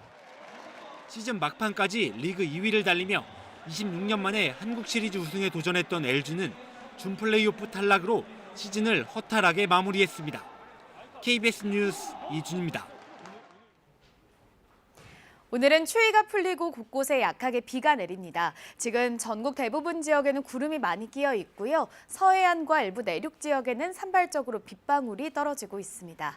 오늘 강원 영동을 제외한 중부지방과 남해안 지역, 제주에는 5mm 미만의 비가 내리겠고요. 오후에 남부지방 곳곳에도 빗방울이 떨어지는 곳이 있겠습니다. 지금 세종 지역을 중심으로는 미세먼지 농도가 높게 나타나고 있습니다. 경기 남부와 충청, 전북과 대구에서는 오전에 미세먼지 농도가 나쁨 수준을 보이겠습니다. 주말과 휴일 모두 맑은 날씨가 이어질 텐데요. 황사의 영향을 받을 것으로 예상됩니다. 내일 오전에 백령도를 시작으로 오후에는 중부지방에서 공기가 탁할 것으로 보이고 일요일에도 한반도 전체가 황사의 영향을 받을 가능성이 있습니다. 오늘 동해안 지역에는 건조주의보가 발효 중인 가운데 오후부터 강원 영동 지역에는 바람이 강하게 불겠습니다. 현재 기온은 어제 아침보다 4도에서 10도가량 높은데요. 서울이 10.1도, 대구 9.7도, 전주는 10도 가리키고 있습니다. 한낮에는 서울 14도, 강릉 19도 예상되고요. 전주와 창원이 17도, 부산 19도로 어제와 기온이 비슷하거나 조금 높겠습니다. 바다의 물결은 동해 먼바다에서 최고 2.5m까지 약간 높게 일겠고 그 밖의 해상에서는 물결이 잔잔하겠습니다. 내일은 겨울에 접어드는 절기 입동입니다. 내일 밤부터는 찬바람이 불면서 기온이 크게 떨어질 텐데요. 일요일 아침에는 서울 기온 6도, 월요일에는 1도까지 내려가겠습니다. 건강관리 잘해주셔야겠습니다. 날씨 전해드렸습니다. 미 대선 투표가 끝난 지 사흘째인 오늘도 막바지 개표 작업이 진행 중입니다. 네바다와 애리조나에서 격차를 벌리며 승기를 잡은 바이든 후보는 조금 전 연설을 통해 개표가 끝나면 승자로 선언될 거라는 걸 의심하지 않는다고 말했습니다. 트럼프 대통령은 펜실베니아, 조지아 등 지역을 넓혀가며 개표 중단 소송 등 법적 대응에 나서고 있습니다. 하지만 오늘 새벽 조지아주와 미시간주에서 1심 법원은 개표 중단 청구를 기각했습니다. 드루킹 일당 댓글 조작의 공모한 혐의 등으로 재판에 넘겨진 김경수 경남도지사의 항소심 선고가 오늘 열립니다. 김 지사가 1심에서 실형을 선고받은 지 1년 9개월여 만입니다. 코로나19 신규 확진자가 이틀째 세 자릿수를 기록했습니다. 충남 천안의 콜센터에서 발생한 집단 감염은 직원 가족으로 확산되면서 확진자가 30명으로 늘었습니다. 미국 대통령 선거 개표 작업도 이제 막바지로 치닫고 있습니다. 어제부터 윤곽은 어느 정도 드러났습니다만 여전히 바이든 유력, 최종 확정까지는 아닙니다. 워싱턴 연결해서 이 시각 판세 들어보겠습니다. 자, 김나나 기자, 개표는 이제 거의 막바지로 왔죠? 네, 개표율이 90%인데요. 미국 50개 주 가운데 개표 끝난 주가 44개 주입니다. 6개 주는 아직 개표 중입니다. 바이든은 선거인단 253명, 트럼프는 213명을 확보한 것으로 나타납니다. 대통령 당선에 필요한 선거인단 270명 확보까지 바이든은 이제 17명만 남겨놓고 있습니다. 자, 구체적인 판세, 추이 좀 정리해 주실까요? 네, 바이든 후보는 자신이 앞서고 있는 곳에서는 격차를 더 벌리고 뒤쫓고 있는 곳에서는 격차를 좁히고 있습니다. 남은 선거인단 17명 확보는 지금 개표가 진행 중인 곳 가운데 애리조나와 네바다주의 결과로 결정될 수 있습니다. 네바다주 6명, 애리조나주 11명이니까 딱 맞는데요. 한국 시간으로 어제 밤까지만 해도 네바다주에서의 두 후보 격차가 0.6%포인트였는데 지금은 0.9%포인트 차로 더 벌어져서 바이든이 앞섭니다. 바이든이 네바다, 애리조나에서 이기면 개표가 진행 중인 다른 주를 볼 것도 없이 대통령 당선에 필요한 270명을 확보하게 됩니다. 펜실베니아도 지켜봐야 할 것 같은데요. 트럼프가 앞서고는 있습니다. 그런데 역시 어젯밤엔 5.3%포인트 차이가 났는데 지금은 1.7%포인트 차로 바이든이 바짝 뒤쫓고 있습니다. 네, 트럼프 대통령은 점점 더 예민한 반응을 보이고 있죠. 네, 오늘 새벽에 올린 트위터 글에서도 확인을 할 수가 있었습니다. 바이든이 승리하는 모든 주가 앞으로 유권자 사기 혐의로 법적 도전을 받게 될 것이라고 적은 데 이어서 사기 투표를 중단하라는 글도 따로 남겼습니다. 트위터는 대중을 혼란스럽게 하는 근거 없는 주장이라고 자체적으로 판단을 하면 해당 글을 경고 처리하는데 이 글에 경고 표시를 붙였습니다. 특히 우편 투표에 대해서는 아예 소송으로 무효화하려고 하고 있죠. 네, 그렇습니다. 지금 당선을 결정짓는 데 가장 중요한 주 중에 하나로 꼽히는 네바다주에서도 이 불법 투표 소송을 제기하겠다고 밝혔습니다. 말만 그런 게 아니라 트럼프 캠프 측은 실제로 어제 미시건과 펜실베이니아, 조지아 같은 주요 승부처에 대해서 불법 투표라고 소송을 제기했는데요. 그런데 조지아주와 미시건주의 경우에는 조금 전에 개표 중단 청구를 기각했다는 소식도 전해졌습니다. 자, 결국 이런 식으로 가다 보면 모든 개표 절차가 끝나더라도 한동안 미국 사회는 상당한 혼란이 불가피하겠어요.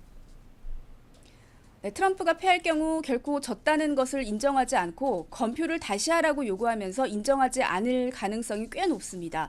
이렇게 되면 당선인이 최종 확정될 때까지 시간이 상당히 걸릴 수가 있겠습니다. 또 우편 투표 개표 작업도 주별로 개표를 마무리하는 시점이 달라서 언제 끝날지조차 예측하기가 쉽진 않습니다. 이번 개표 과정에 불만인 사람들의 방해 움직임도 포착되는 상황입니다. 지금까지 워싱턴에서 전해드렸습니다.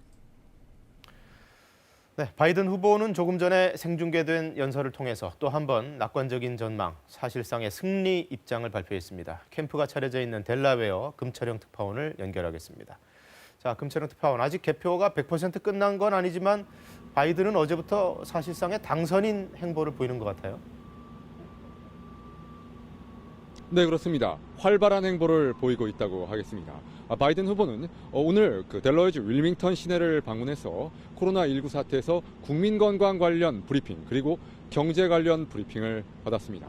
바이든 후보 자신이 스스로 영상 메시지를 통해서 이 같은 내용을 공개를 했고요. 먼저 코로나19 사태에서 심대한 타격을 받은 분들에게 위로를 전한다 이렇게 전달을 했습니다. 그럼 여기서 바이든 후보의 영상 메시지 내용 일부를 들어보시겠습니다.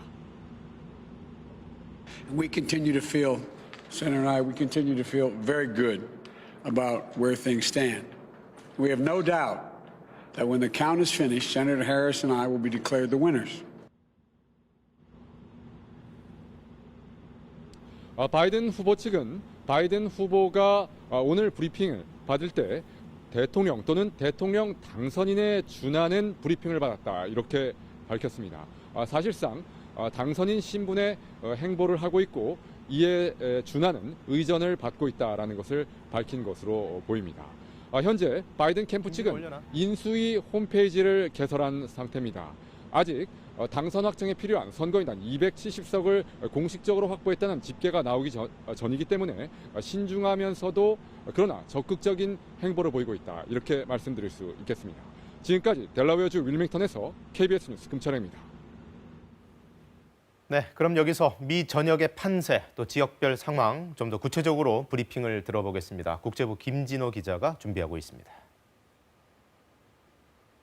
네, 2020 미국의 선택 터치 스크린입니다. 이 시각 매직 넘버 백악관으로 가는 선거인단 숫자 270에 가장 가까운 사람은 조 바이든 후보입니다. 트럼프 대통령이 현재 213명이고 바이든 후보가 253명으로 집계됐습니다.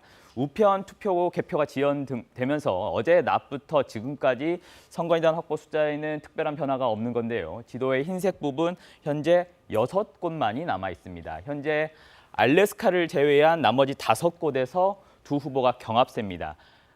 개표 현황을 보시면 이 숫자는 같지만 조금 달라진다는 점을 느끼실 수 있을 겁니다. 그중에서도 어제 하루 득표율 갱신을 하지 않던 네바다의 득표율이 밤사이에 아주 조금 갱신되기 시작했습니다. 어제 밤까지는 0.6%포인트 차, 0.6%포인트 차로 7,600표 차 정도로 초접전 양상을 보이던 게 현재는 0.9%포인트 차, 11,000표 차이 정도로 그 격차가 조금 더 벌어졌습니다. 바이든 후보는 이곳 네바다를 가져가면 사실상 승부를 마무리 지을 수도 있습니다. 선거인단은 6명 정도밖에 안 되는 곳이지만 애리조나가 현재 조 바이든 후보에게 상당히 유리한 곳입니다. 이곳입니다. 애리조나는. CNN에서 예상한 것으로는 애리조나를 아직 경합 지역으로 분류하고 있습니다. 조금 전 보셨죠? 애리조나가 색칠이 돼 있지 않습니다. 하지만 AP통신 기준으로 보면 조금 다릅니다. 애리조나가 파란색으로 칠해져 있죠.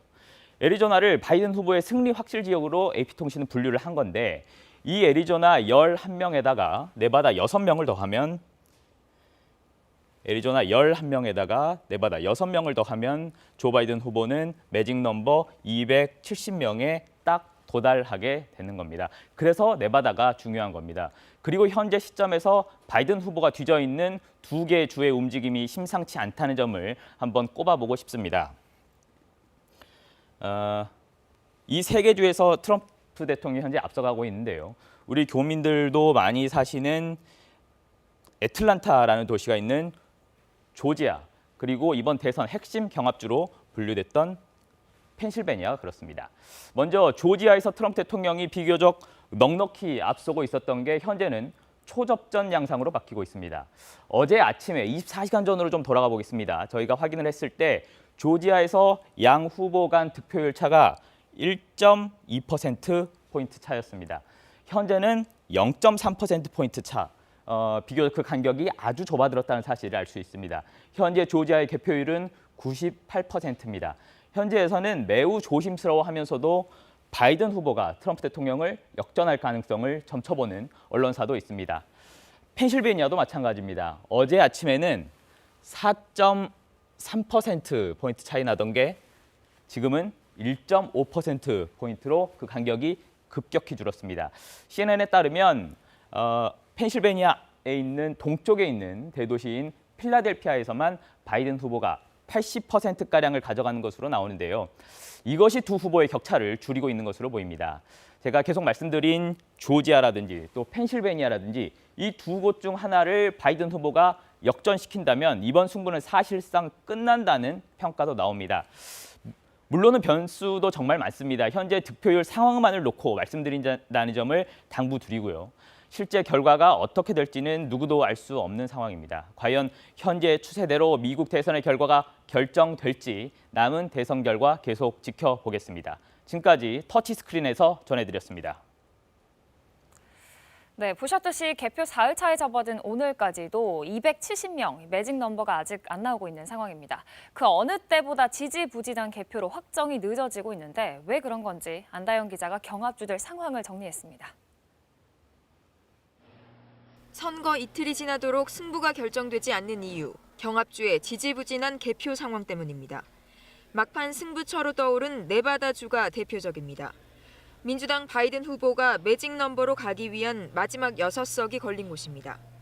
개표율이 하루 넘게 86%에 멈춰 있다가 우리 시각 오늘 새벽 2시쯤 다시 개표 현황을 공개했는데 87%, 겨우 1%포인트 더 진행돼 있었습니다. 미국 언론들은 네바다주에서 기계 고장으로 개표 상황이 늦어지고 있다고 전했습니다. 가장 많은 유권자가 몰려있는 클라크 카운티와 위쇼 카운티 등 두 카운티에 배치된 개표 기계가 고장나 6만 개가량의 우편 투표 개표가 멈춰선 것으로 알려졌습니다.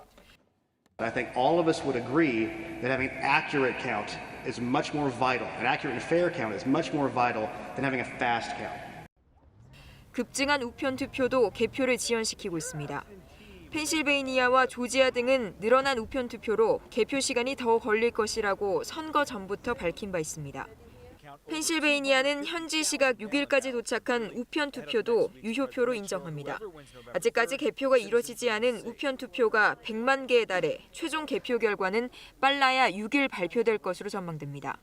또 네바다는 오늘 10일까지 도착한 우편 투표를 개표에 포함시킵니다.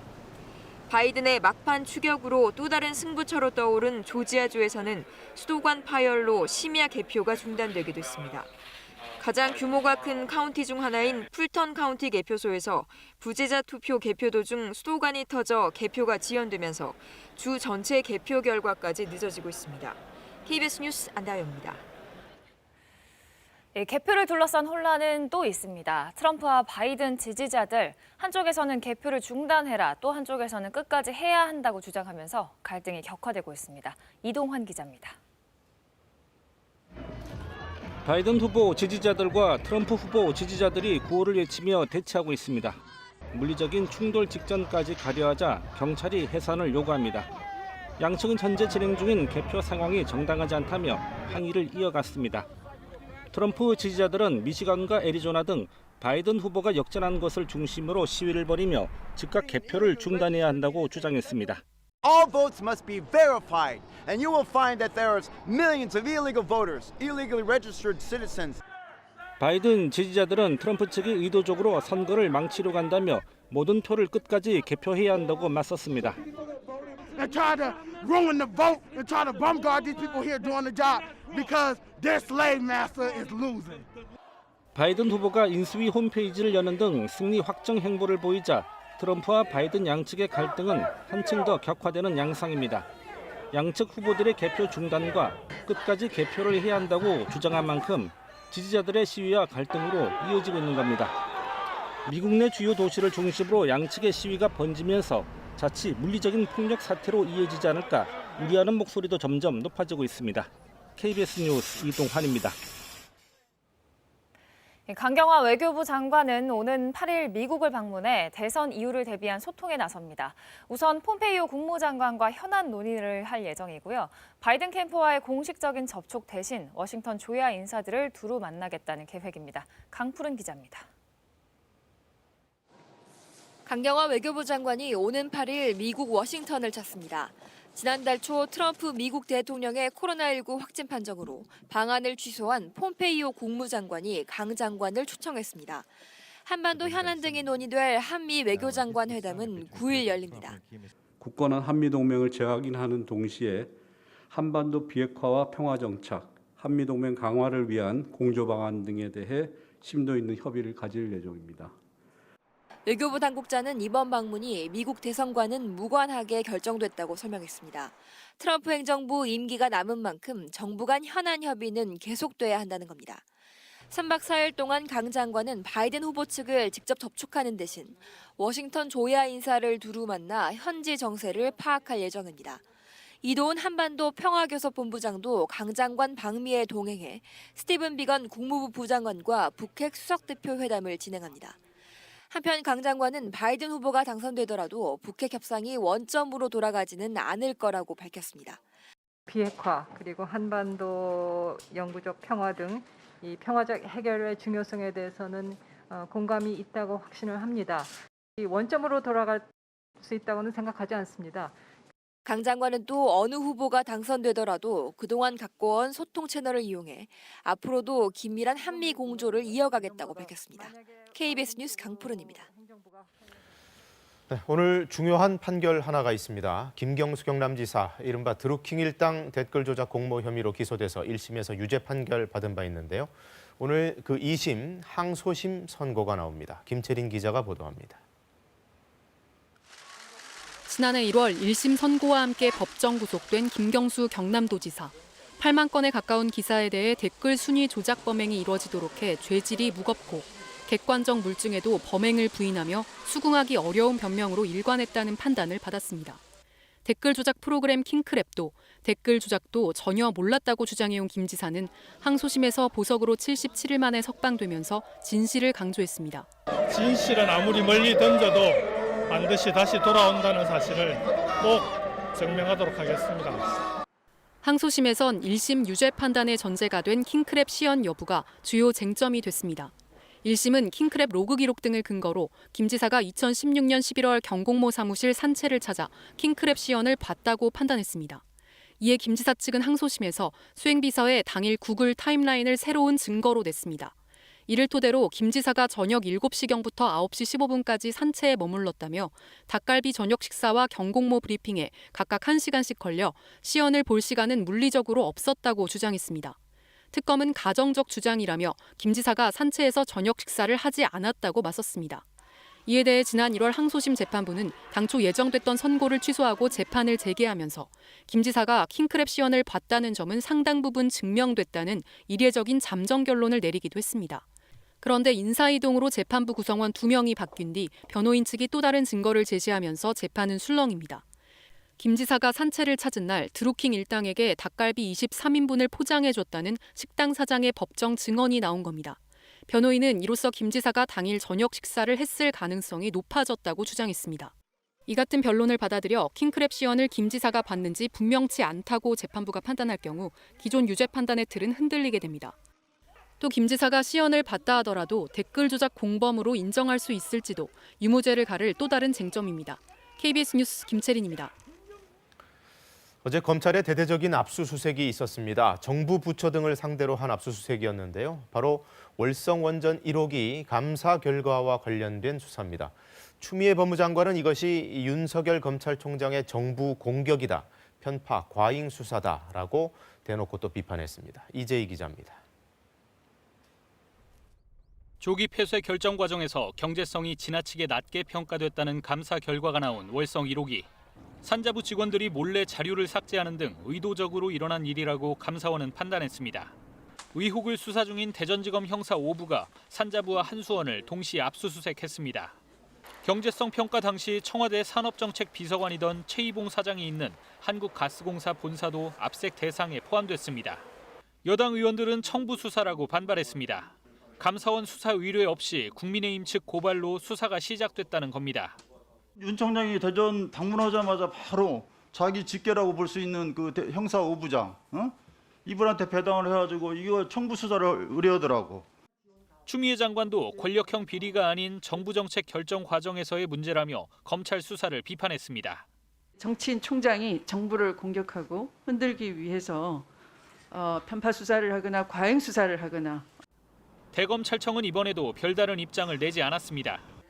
한편 노영민 대통령 비서실장이 월성 1호기 감사 결과를 난센스라고 말한 것에 대해 최재형 감사원장은 이해하기 어렵다고 답했습니다.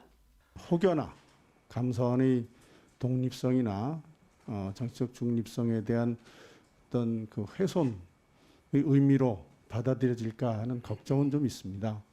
월성 1호기의 경제성 평가 조작 의혹과 관련해 감사에 이어 수사까지 독립성과 정당성 논란이 확산되고 있습니다.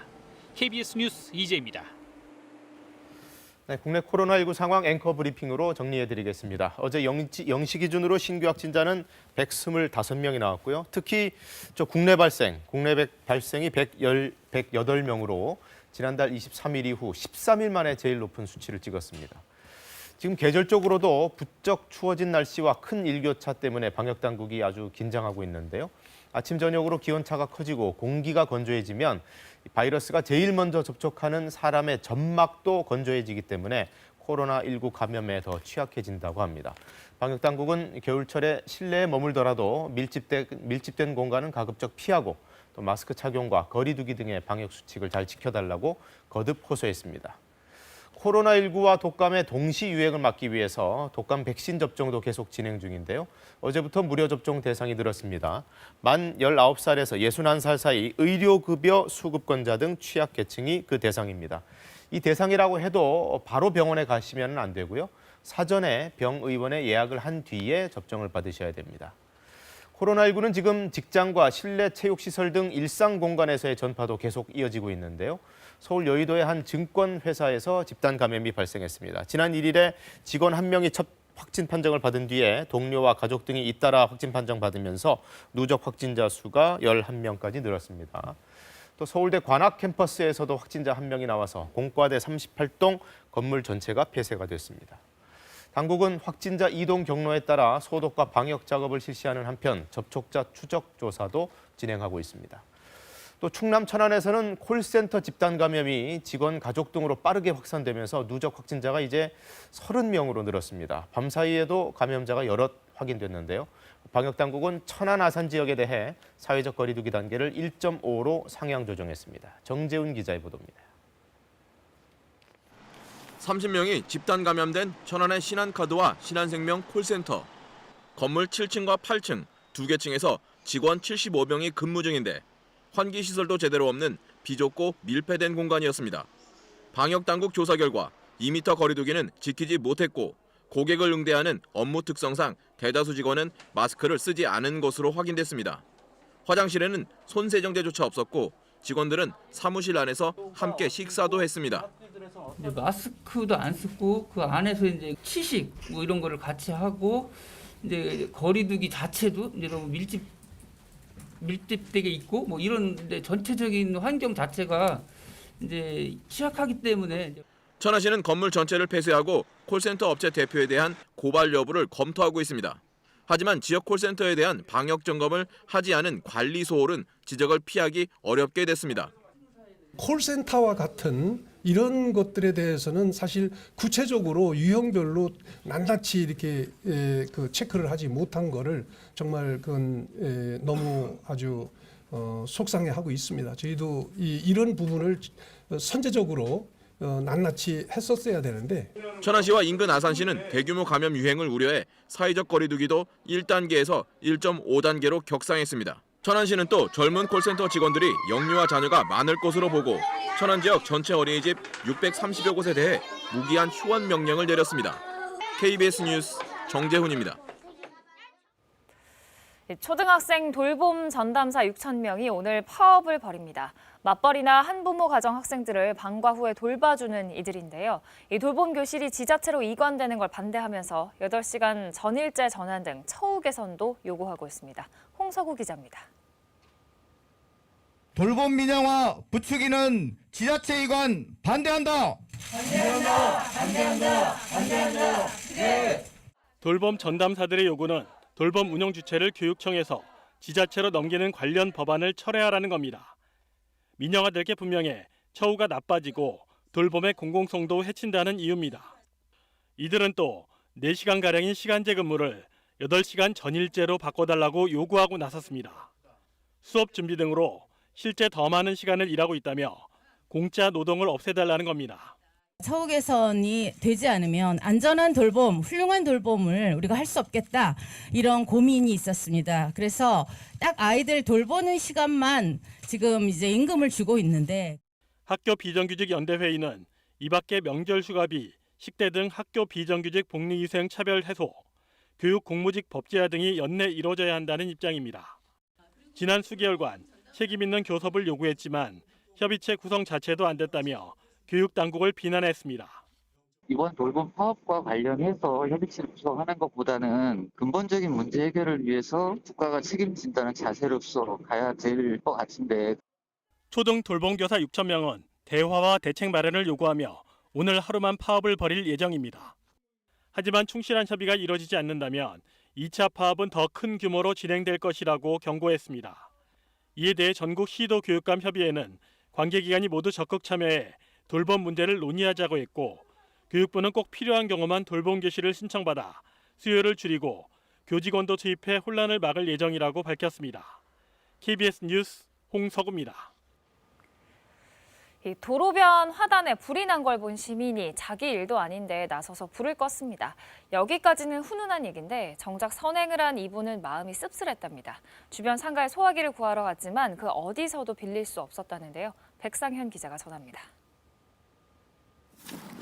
도로변 화단에 붙은 불이 바람을 타고 빠르게 번집니다. 지나가던 길에 이 불을 목격한 한 유튜버가 유튜브 중계를 시작했고 소화기를 빌리러 인근 상가로 뛰어갔습니다. 여기 잔디밭에 불 났는데 소화기 좀 빌릴 수 있을까요? 하지만 잠시 망설이던 주인 그냥 거절합니다. 다른 가게에 도움을 청했지만 눈앞에 소화기를 두고 빈손으로 나와야 했습니다. 이 앞에 불 났는데 소화기 좀 빌릴 수 있을까요? 결국 쓰레기 더미 옆에서 쌀이 빗자루를 주워 불을 껐습니다. 빈손으로 돌아오면서는 좀 안타깝다는 마음이 들었어요.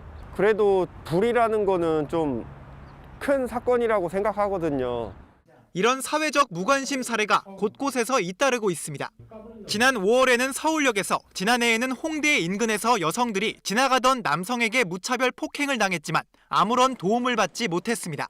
내가 도와줄 수 있는 일, 내가 개입해서 훨씬 더 빨리 문제를 해결할 수 있는 일들조차도 관심을 갖게 되지 않는.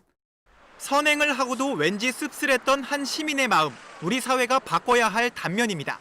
KBS 뉴스 백상현입니다.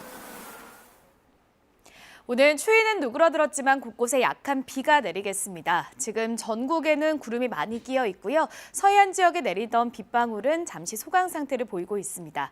내일 오전까지 강원 영동을 제외한 중부지방과 남해안, 제주에는 5mm 미만의 비가 조금 내리겠고요. 남부지방에도 오후에 산발적으로 빗방울이 떨어지는 곳이 있겠습니다. 지금 충청 지역을 중심으로는 미세먼지 농도가 높게 나타나고 있습니다. 오늘 오전에 경기 남부와 충청, 전북과 대구에서는 일시적으로 미세먼지 농도가 나쁨 수준까지 오르는 곳이 있겠습니다. 주말에도 대체로 맑은 날씨가 이어질 텐데요. 황사의 영향을 받을 가능성이 있습니다. 내일 오전에 백령도를 시작으로 오후에는 중부지방에서 미세먼지 농도가 나쁨 수준까지 오르겠고요. 일요일에도 전국에 황사의 영향을 받을 가능성이 있습니다. 오늘 동해안 지역에는 건조주의보가 발효 중인 가운데 오후부터 강원 영동 지역에는 바람이 강하게 불겠습니다. 화재 예방에 각별히 유의하셔야겠습니다. 현재 기온 살펴보겠습니다. 어제 아침보다 4도에서 10도가량 기온이 높은데요. 서울이 9.9도, 광주가 11.1도, 청주는 9.6도 가리키고 있습니다. 한낮에는 서울이 14도, 강릉 19도 예상되고 대전이 16도, 전주와 창원 17도, 부산 19도로 어제와 기온이 비슷하거나 조금 높겠습니다. 바다의 물결은 동해 먼바다에서 최고 2.5m까지 약간 높게 일겠고요. 그 밖의 해상에서는 잔잔하겠습니다. 내일은 겨울에 접어드는 절기 입동입니다. 내일 밤부터는 찬바람이 불어오면서 기온이 다시 떨어질 텐데요. 일요일에는 서울의 아침 기온 6도, 월요일에는 1도까지 뚝 떨어지겠습니다. 날씨 정보 전해드렸습니다. 날씨가 추워지면서 코로나19와 독감의 동시 유행, 이른바 트윈데믹에 대한 우려가 높습니다. 국내에서 두 바이러스를 동시에 진단하는 치약이 개발됐는데 이르면 당장 이번 달 중순부터 사용이 가능할 것으로 보입니다. 우한솔 기자입니다.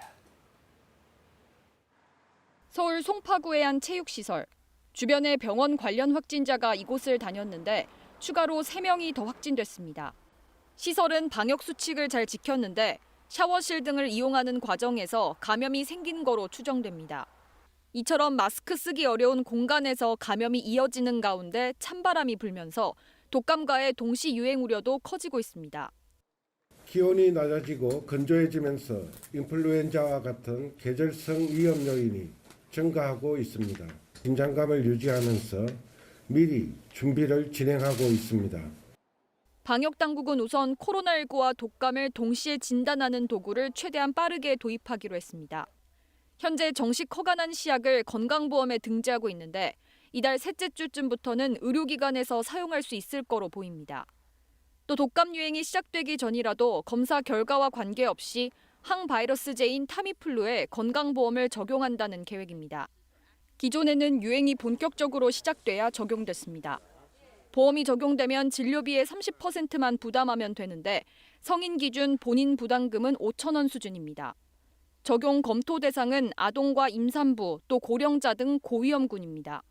전문가들은 겨울철에 발열 증상을 느끼는 환자들이 많아질 걸로 예상되는 만큼 선별진료소나 상급 병원 등에 몰리지 않도록 해야 의료체계의 부담을 줄일 수 있다고 지적합니다.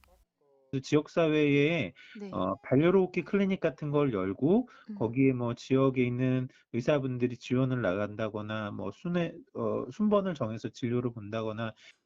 방역당국은 독감 유행 상황을 살핀 뒤 구체적인 급여 기준과 대상을 정해 이달 중순부터 적용하겠다고 밝혔습니다. KBS 뉴스 우한솔입니다. 중국 상하이에서 올해 3번째를 맞는 수입 박람회가 열렸습니다. 코로나19에도 불구하고 기업들 작년보다 전시 규모를 늘렸고요. 또 갈등 중인 미국 기업까지 참여하면서 꺾이지 않는 차이나 구매력을 과시했습니다. 상하이에서 이랑 특파원이 전해왔습니다. 지난해 미국과의 무역 갈등 속에 대대적으로 행사를 키운 수입 박람회가 올해는 차분한 분위기 속에 열렸습니다. 연달아 1, 2회 박람회에 직접 참석했던 시진핑 주석도 올해는 영상으로 축전을 대신했습니다. 让中国市场成为世界的市场、共享的市场、大家的市场，为国际社会注入更多正能量。 코로나19 확산을 우려해 입장객 수는 제한했지만 내실은 더 커졌습니다. 세계 500대 기업의 70% 가까이가 연속 3회 박람회에 참여했고 전시 면적은 14%나 늘었습니다. 미국 기업 나이키 등은 미중 간 갈등이 격화된 상황에도 올해 처음 박람회에 참여했습니다. 지난해와 비슷한 면적을 유지하거나 되려 지난해보다 전시 규모를 확대한 한국 기업들도 많습니다. 14억 인구, 여기에 4억 명이 넘는 중산층을 앞세운 중국의 구매력이 박람회에 참여의 가장 큰 이유입니다. 소가전에 대한 소비 시장이 점점 넓어지고 있습니다. 좀 더 식생활의 변화에 좀 더 민첩한 그런 제품들을 개발해서 판매를 하고 있습니다. 실제 중국 정부의 적극적인 지원 속에 11만 2천여 개의 중국 기업이 구매에 참여합니다. 주체적으로 수입을 하겠다는 공식적인 박람회입니다. 이 중소기업에게는 더할 나위 없는 중국 시장에 진출할 수 있는 아주 좋은 기회가 되기 때문에 참석 못한 우리 기업들은 비대면 상담을 통해 돌파구를 찾을 정도입니다. 코로나19 대유행이라는 특수 상황 속에서도 중국은 세계 최대 규모의 대면 행사를 밀어붙였습니다. 중국 경제가 정상화되고 있다는 자부심과 자유무역을 이끌고 있다는 자신감을 대내외에 과시하려는 행보로 보입니다. 상하이에서 KBS 뉴스 이랑입니다. 프로야구에선 LG의 2연승을 거둔 두산이 플레이오프에 진출했습니다. 가을만 되면 펄펄 난다죠. 오재원이 이번에도 해결사로 나섰습니다. 이준희 기자입니다. 2차전에서도 두산의 포문은 가을 사나이 오재원이 열었습니다. 2회 1타점 2루타를 치며 두산의 선취점을 가져온 오재원. 오재원은 4회 LG의 바뀐 투수 진해수를 상대로도 재치 있는 안타를 만들어내며 또다시 타점을 추가했습니다. 5제 1에 2점 홈런까지 터진 두산은 4회에만 7점을 뽑아 8대 0으로 크게 앞서갔습니다. 하지만 LG도 이대로 가을 야구를 포기하지 않았습니다. 4회 20승 투수 알칸타라를 상대로 라모스와 최은성이 연속 타자 홈런을 치며 추격에 나섰습니다. 5회 LG의 방망이가 또다시 불을 뿜었습니다. 가을 야구만 되면 작아졌던 김현수가 부진을 날리는 투런 홈런에 이어 라모스가 연타석 홈런포까지 터뜨리며 단숨에 승부를 석점차로 좁혔습니다. 하지만 운명의 9회 LG 수비의 어설픈 송구 실책으로 승부는 두산으로 기울었습니다. 결국 두산의 9대7 승리. 두산은 2연승으로 LG를 꺾고 플레이오프 무대에 진출했습니다. 두산은 다음 주 월요일부터 한국 시리즈 티켓을 놓고 KT와 5판 3선승제 맞대결을 펼칩니다. 8대 0이 됐을 때 전 솔직히 이거 쉽게 끝나지는 않을 거라고 생각을 했는데 팬분들이 보시기에는 정말 재밌는 게임이었던 것 같습니다. 시즌 막판까지 리그 2위를 달리며 26년 만에 한국 시리즈 우승에 도전했던 LG는 준 플레이오프 탈락으로 시즌을 허탈하게 마무리했습니다. KBS 뉴스 이준입니다.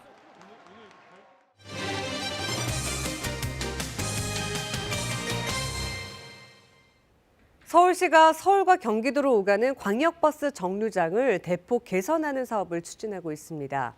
수백억 원이 들어가는 사업인데 졸속으로 추진하고 있었습니다. 문예슬 기자가 취재했습니다. 서울에서 경기 남부로 가는 길목 사당역입니다.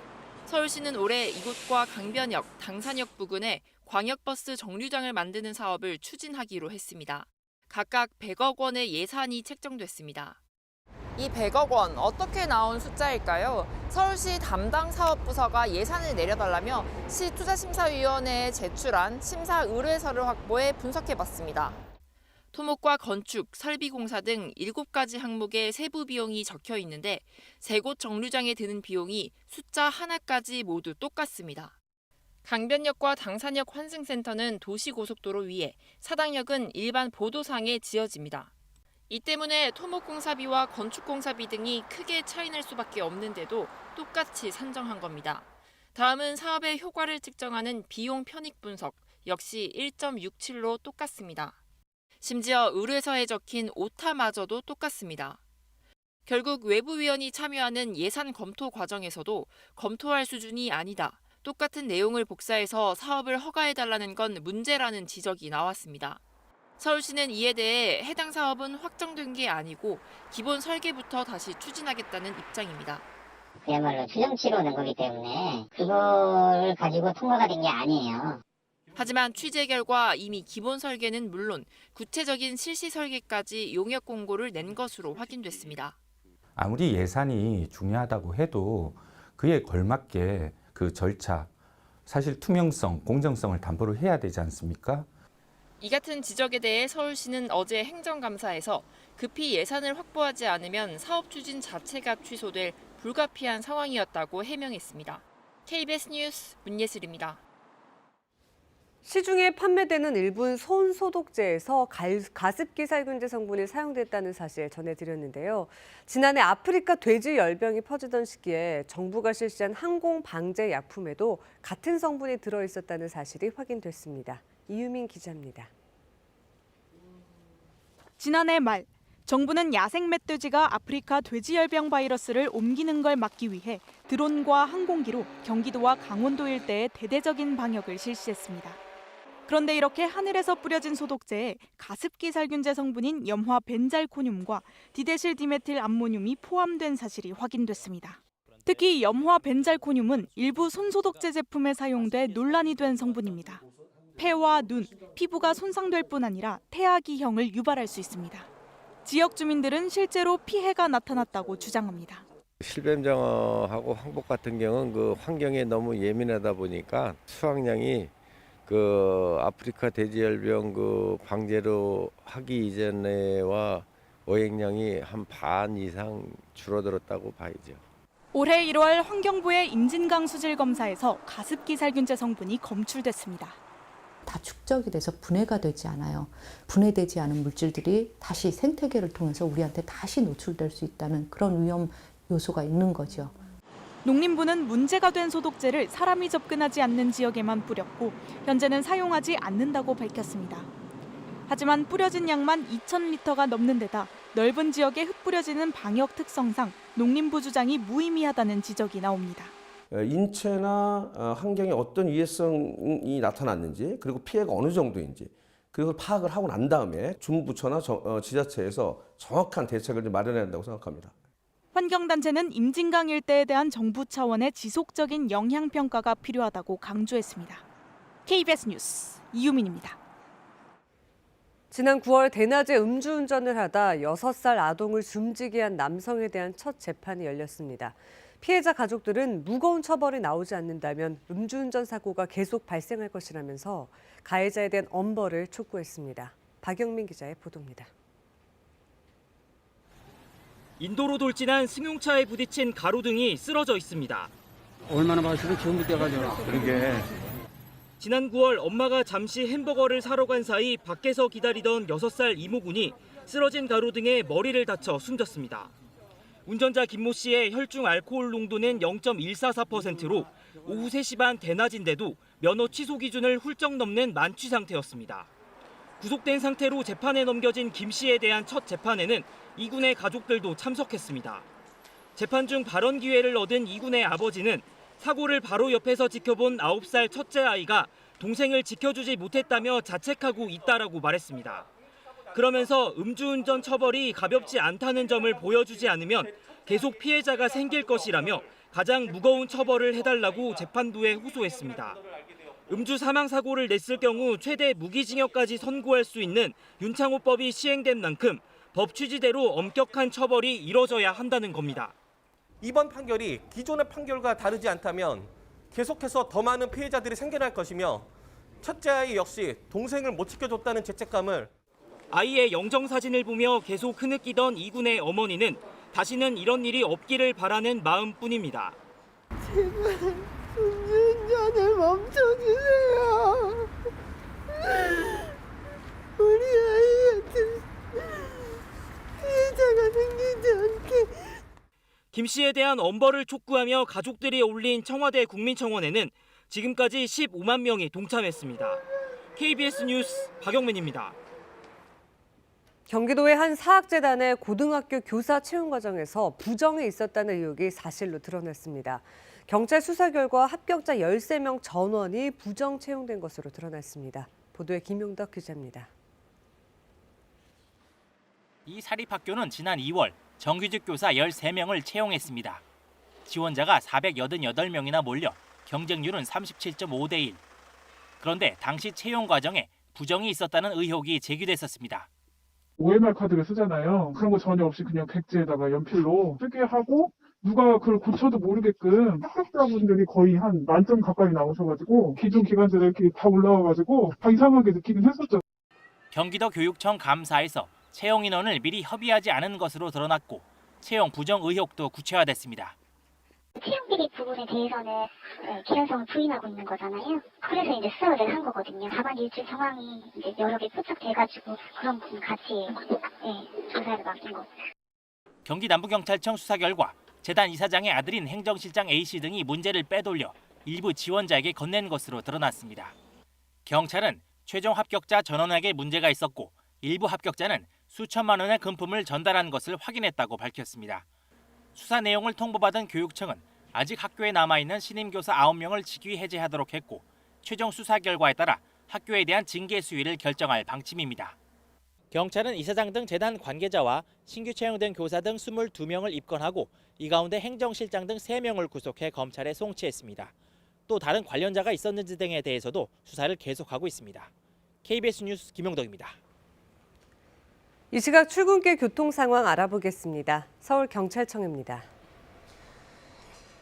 안녕하십니까. 금요일 아침 교통정보입니다. 도로에서 교통안전을 해치는 불법 행위가 좀처럼 사라지질 않고 있습니다. 이에 따라 이달부터 다음 달 말까지 특별 단속을 합니다.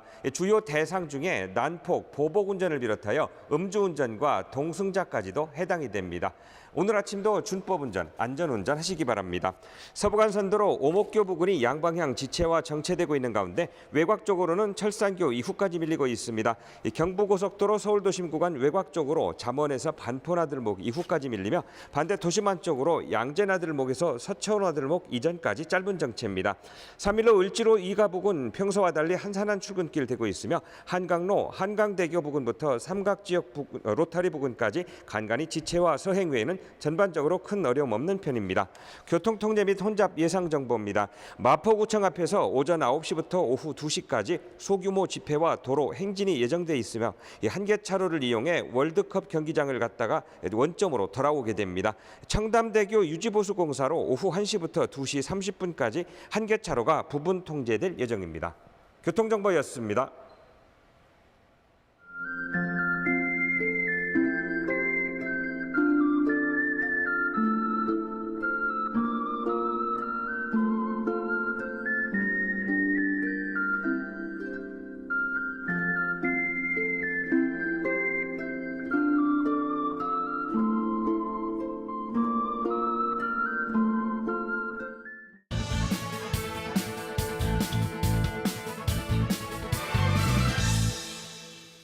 학교 돌봄 전담사들이 오늘 하루 파업에 들어갔습니다.